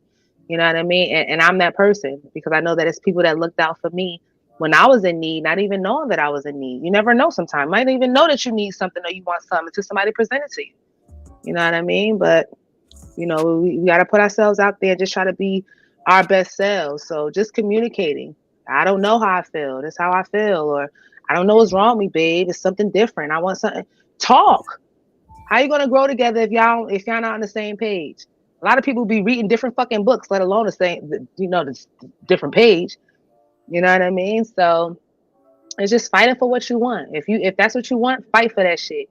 If you don't want to, let that shit go. You know what I mean? Time too short to waste time and to procrastinate. Like, nah, Yeah. I'm out here trying to get this bag and live my best life. You with me? Yeah, I hear that. No, that's amazing. That's what this therapy night rants is, man. Holy shit. This has been a great one. You know, just you know, real quickly, just in my personal relationship. I have this hiccup and this dilemma where I kind of said it in the beginning. I'll just flat out fucking say it. I'm willing to deal with my baby's mother, uh, all the bullshit, whatever that I think. Apparently, you know, we have a good relationship, whatever. But it's like hot, you know, it's hot and cold and shit. Mhm. And so I'm like, fuck. But I can't not like I see. I will not be a father that raises my son like under a different roof. Like I'm just that dad. And I asked a lot of people that say, well, like, do you stick around? And, most 90 fucking percent, no, you gotta leave because the kid's gonna see it, and it's the kid's gonna know you're not happy. And it's like, but it's not just not we're fighting in front of the kids. It's just like me. Like ultimately, just like car, I feel like I want to upgrade. I want to upgrade. I want to upgrade the people around me. I want to upgrade even friends. I want to upgrade myself, right? And so I'm like, fuck, 1+1's 2. How can we should be getting, we should have like more shit. We should have a more of a strategy. And then it's kind of, backfires on me but that's truly what I want. But at the same time, I'm like, nah, like coming home and then dad, and then, what I'm saying, we still have a great time with the family. And I know that just my presence being there is better than it not being there. Right. And even when we took our 2-year break, like my son pretty much was still with me every fucking day. Like, or we were just still cool. Like, hey, like I'm fucking here for my kid. Like I still, wherever he's at, you don't have to worry about shit. Like if you need, like I'm not that baby dad though, no child support, nothing. I ain't have no judge tell me nothing. This is my little dude,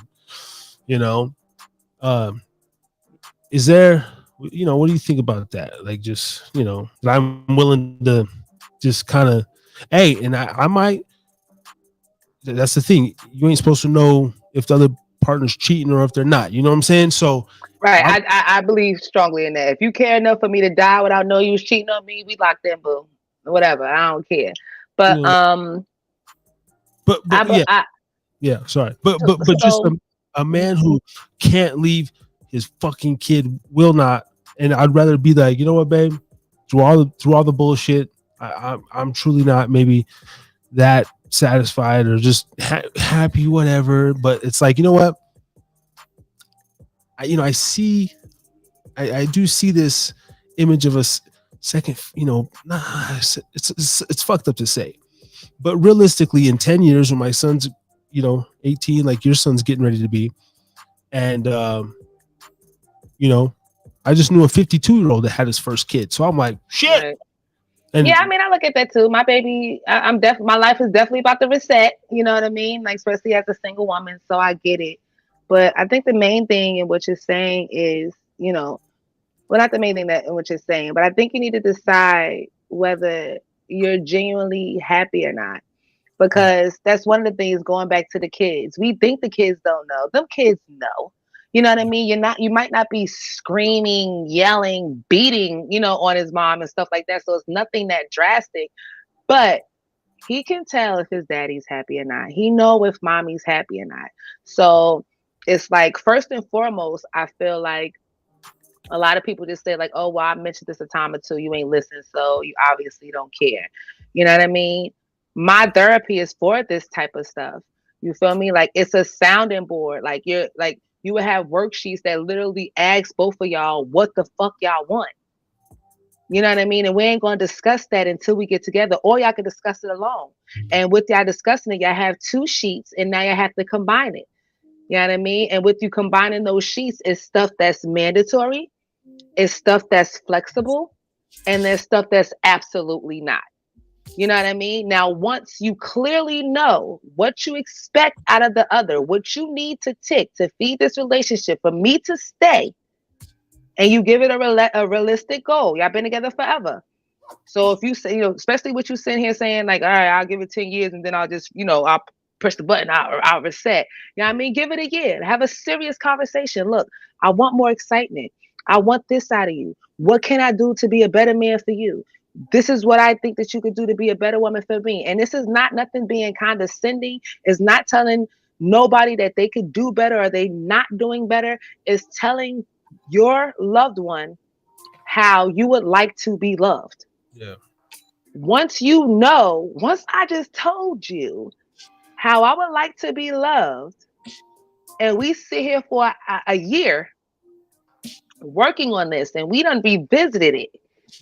You feel me? And you've done nothing to feed into that, then that's all the answer that you need at that point. Because I also feel, just like I was saying before, if a woman is truly safe, feels protected, feels taken care of, feels like she could be vulnerable, there is nothing she won't do for her man. Yeah. Well, Period. see, that's the unique position I'm in, because women love way harder than a man. And my girl fucking literally has done everything for me. She keeps insisting, like, and she's like, I don't give a fuck what you say. Like, you're my soulmate. Like, I don't get, that's why, she's just like, she's my ride or die, right? And there's a little bit of entitlement. Like, there's almost like and I always tell, like, well, like, you're supposed to be, babe. Like, if it's not you, like, right. I'm supposed to have that. But at the other side, I don't know what it is. I want to go back to something you said a minute ago. You would almost be interested in two men. Is it, one for the physical, one for the, to hit? Yeah, it's like, yeah, it's a balance, especially when a woman comes around like me, where it's like a balance of both. You know what I mean? Feminine, masculine energy. Like, at the end of the day, I don't need you for nothing but anything physical if I wanted to say that. You know what I mean? Like, so, a lot of guys are intimidated, or they just straight up completely lack at least one thing that's major to me. You know what I mean? So I feel as though, since I'm intense, or can be seen as intense and boisterous and open-minded and aggressive at times and stuff like that, if there were two men, it's like, all right, look, he burnt out for the day. He ain't in the mood. I still got Beto. You know what I mean? And I laugh and I joke about it, but to me, this is something that men discuss all the time. You know what I mean? Yet we don't have enough money or dick to even have two women. You know what I mean? I know that I could spread myself amongst two men. Now, I said all that to say, would I actually be down for it if it actually was presented in my face? I don't know. I'm just saying, just looking at my age, where society is, the type of woman that I am, new age, whatever the case may be, just being open to all of the things that women were shunned about at one point. You know what I mean? There's plenty of women out there that got two men, baby, and they happy. And you know what I mean? And they going about their business. So would I actually have enough balls to do it? I don't know. But if it's something that I was interested in, then why not? You know what I mean? Like, I go to the parties, I might just look and, stuff like that. I'm not physically in it. You know what I mean? I've dated polygamous men, just to pick their brain and all that. They're really nice. They're really open with, as far as their sexuality, all that shit is out there. It's out there. You know what I mean? So I appreciate that, because ain't no shame. But it's really a movement. And again, it's the structure. You know what I mean? All that stuff. It's not just a guy saying that's what he wants and that's it. He has to be able to take care of two women, just like I would have to take care of two men. That's additional responsibility for me and all the extra shit. So who knows? But it's like, with being single for so long, it's like I want some damn excitement. Like, do I want to settle now with an older guy that don't want no kids? Should I go for a younger guy that still got to be molded? Or should I deal with a guy that's my age that's emotionally unavailable? So I feel like, as a Black woman, middle aged, that has one child that's a teenager, like my options are becoming shorter and shorter. And I feel like if I'm going to go out, baby, I'm going to go out with a fucking bang. You feel me? So it's just like that. Just living your truth. Try it out. You got to give it the benefit of the doubt beforehand. You have to try it out and give it an actual shot. Look, this is what I want. This is what I expect. What you want, what you expect. After that, and the everything is on the table, it's up to you guys to pick up what it is that you want and apply it to each other. You know what I mean? After that, then you know what you have to do, because at least there's no regrets. You try, you did your due diligence, and that's what I'm big on. I'll try, but once I tried, it ain't work. I did my due diligence. You know what I mean? But that might be why I'm single now. But typically, if you care for one another, you love love one another, especially if like y'all soulmates or whatever, twin flames, all that extra stuff. If you genuinely love each other, you're typically going to do what your loved one would like. You know what I mean? Because you love them, so it's not a hassle. You're doing it because that's their love language. That's what they enjoy. So if she like flowers and words of affirmation, what's the big deal with saying, "Hey, babe, thank you for everything that you did today. Like, you looking good." You know what I mean? Slap her ass real quick. You know what I mean? Buy a little dress you think she like. Like, women are very simple. We're not that complicated. You know what I mean? So, it all boils down to what you want. I feel as though if you want it and that's what you want, you have to give it a good fighting chance and use all of your resources before you just throw in the towel. Makes sense. Yeah, I got pretty much everything I want. Just when I get in my head, it's like, there's just maybe it's a libido thing too. I'm still young, like I got fucking sex drive. Like I'm 18 still. I'm just like, there's that whole thing. But the older I get, man, it's like, I definitely one thing I don't want to do. I said like second family and stuff, but I'm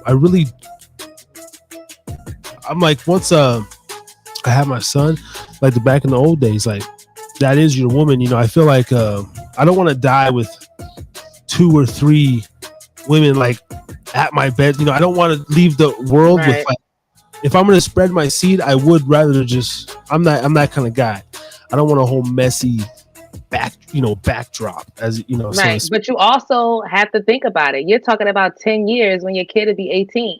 Are you okay with restarting that clock? You feel me? Because if that's not an option, then you have to think about other options. You know what I mean? And I mean, it's not necessarily a horrible thing if let's say you had 2 partners, you know what I mean? But your first kid was 18 and your other kid was 3. Yeah.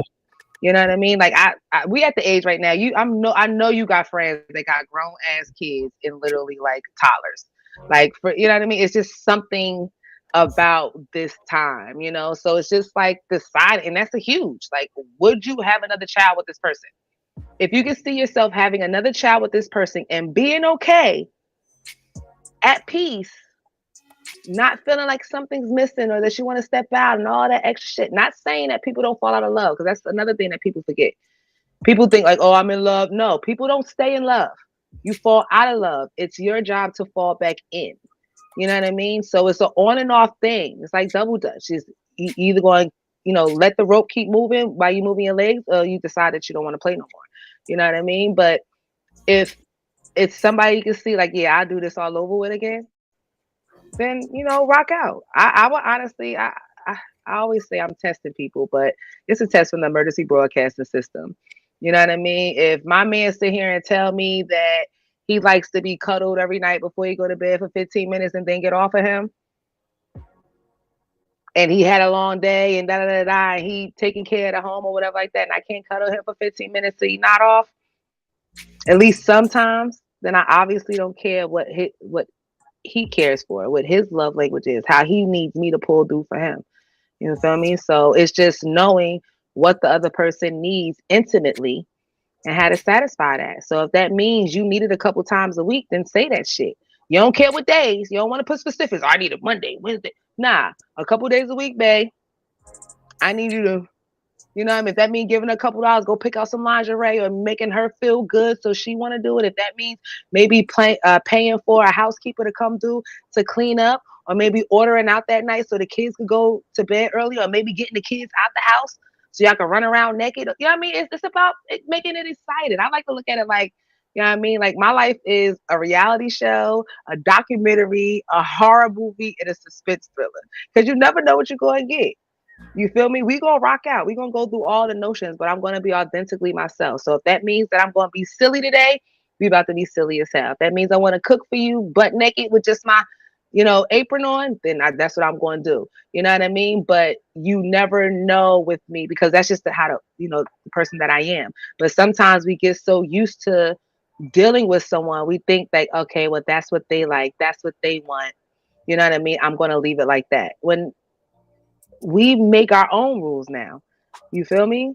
Like you do what you want to do. It ain't about society no more. It's about whatever life y'all want to leave. And that's all that matters. Like I want to be rocking in a chair, talk about something how me talking to grandkids, like, oh, me and your granddaddy, we hopped out the airplane naked and we was in St. Kitts on the cruise and we lived out there for 3 months. Like that's what life is to me. Those experiences, you feel me, with somebody that I still want to fuck with even when I can't fuck them. Yeah. You feel me? Like that's what a bestie is. Like that's what an ace boon coon is. You know what I mean? And that's what I strive for. But again, people say I'm a delirious optimist because I'm single and I want what everybody else wants that's in a relationship while everybody in a relationship is telling me to stay single. So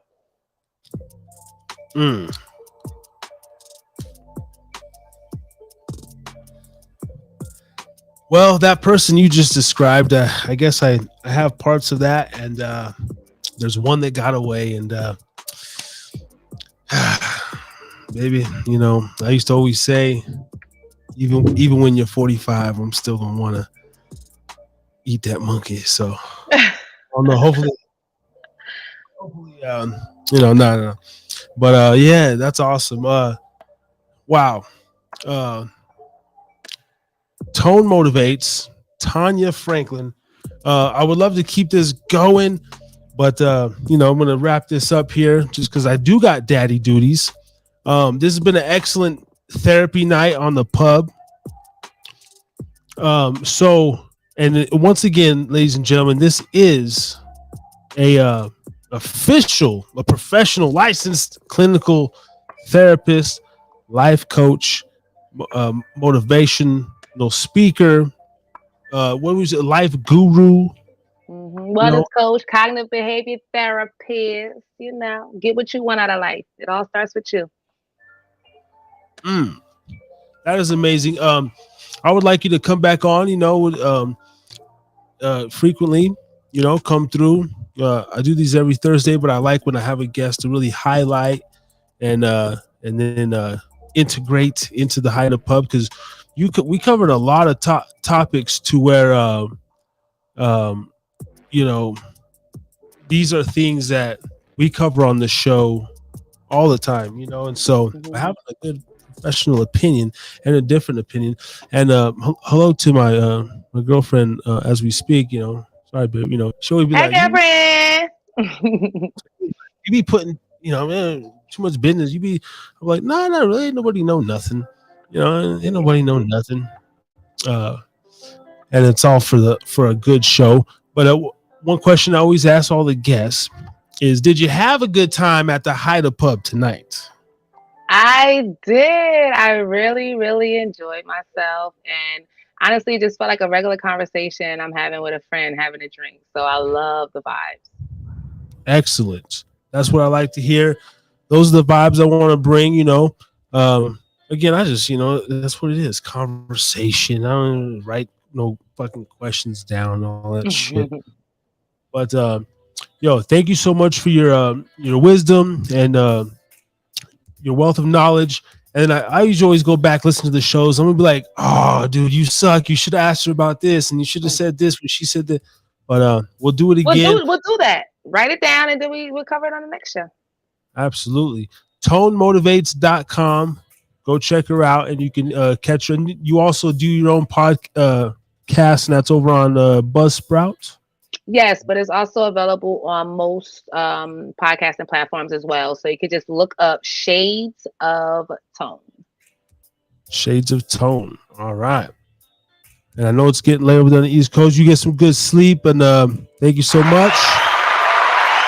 And we'll try to keep the positive vibes going over here until next time. Yes. All right. Tone motivates everyone.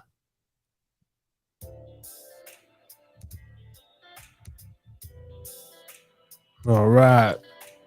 Yo. Excellent show.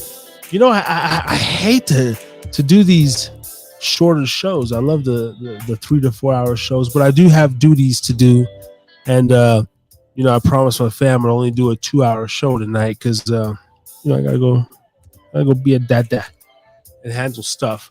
And it's 10. We put in a great show. Shout out to Beeline in the chat, Brother Ray, and my baby, J Boo on the check-in. And then over on Podbean, we had Linda, Chris, the Rats Putin motherfucker again, So Rap, I Can't Believe a Listener, that's his actual name, and then some other bots up in the chat there. So it was a good night. Excellent night.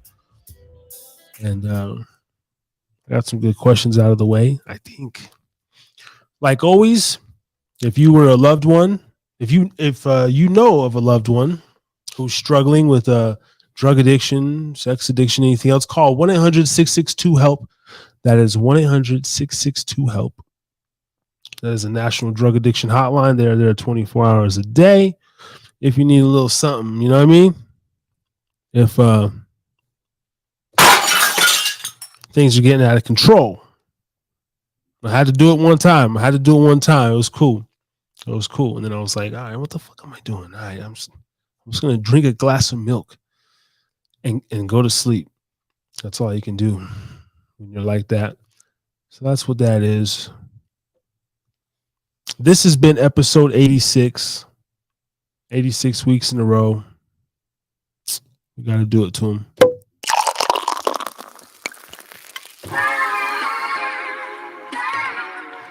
Yes. Next week, episode 87. You never know what you're going to get here in the Hyder Pub. We'll be back.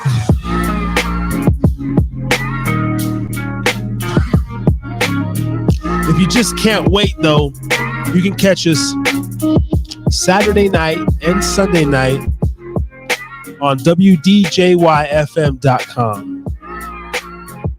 11 p.m. Eastern, 8 Pacific. The Hyder Pub live over there, baby.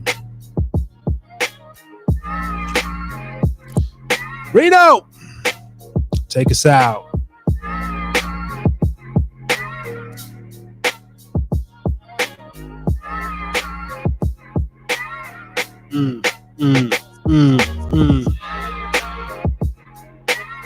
Everybody have a good night, man. See y'all next week for episode 87. That's right. Salute.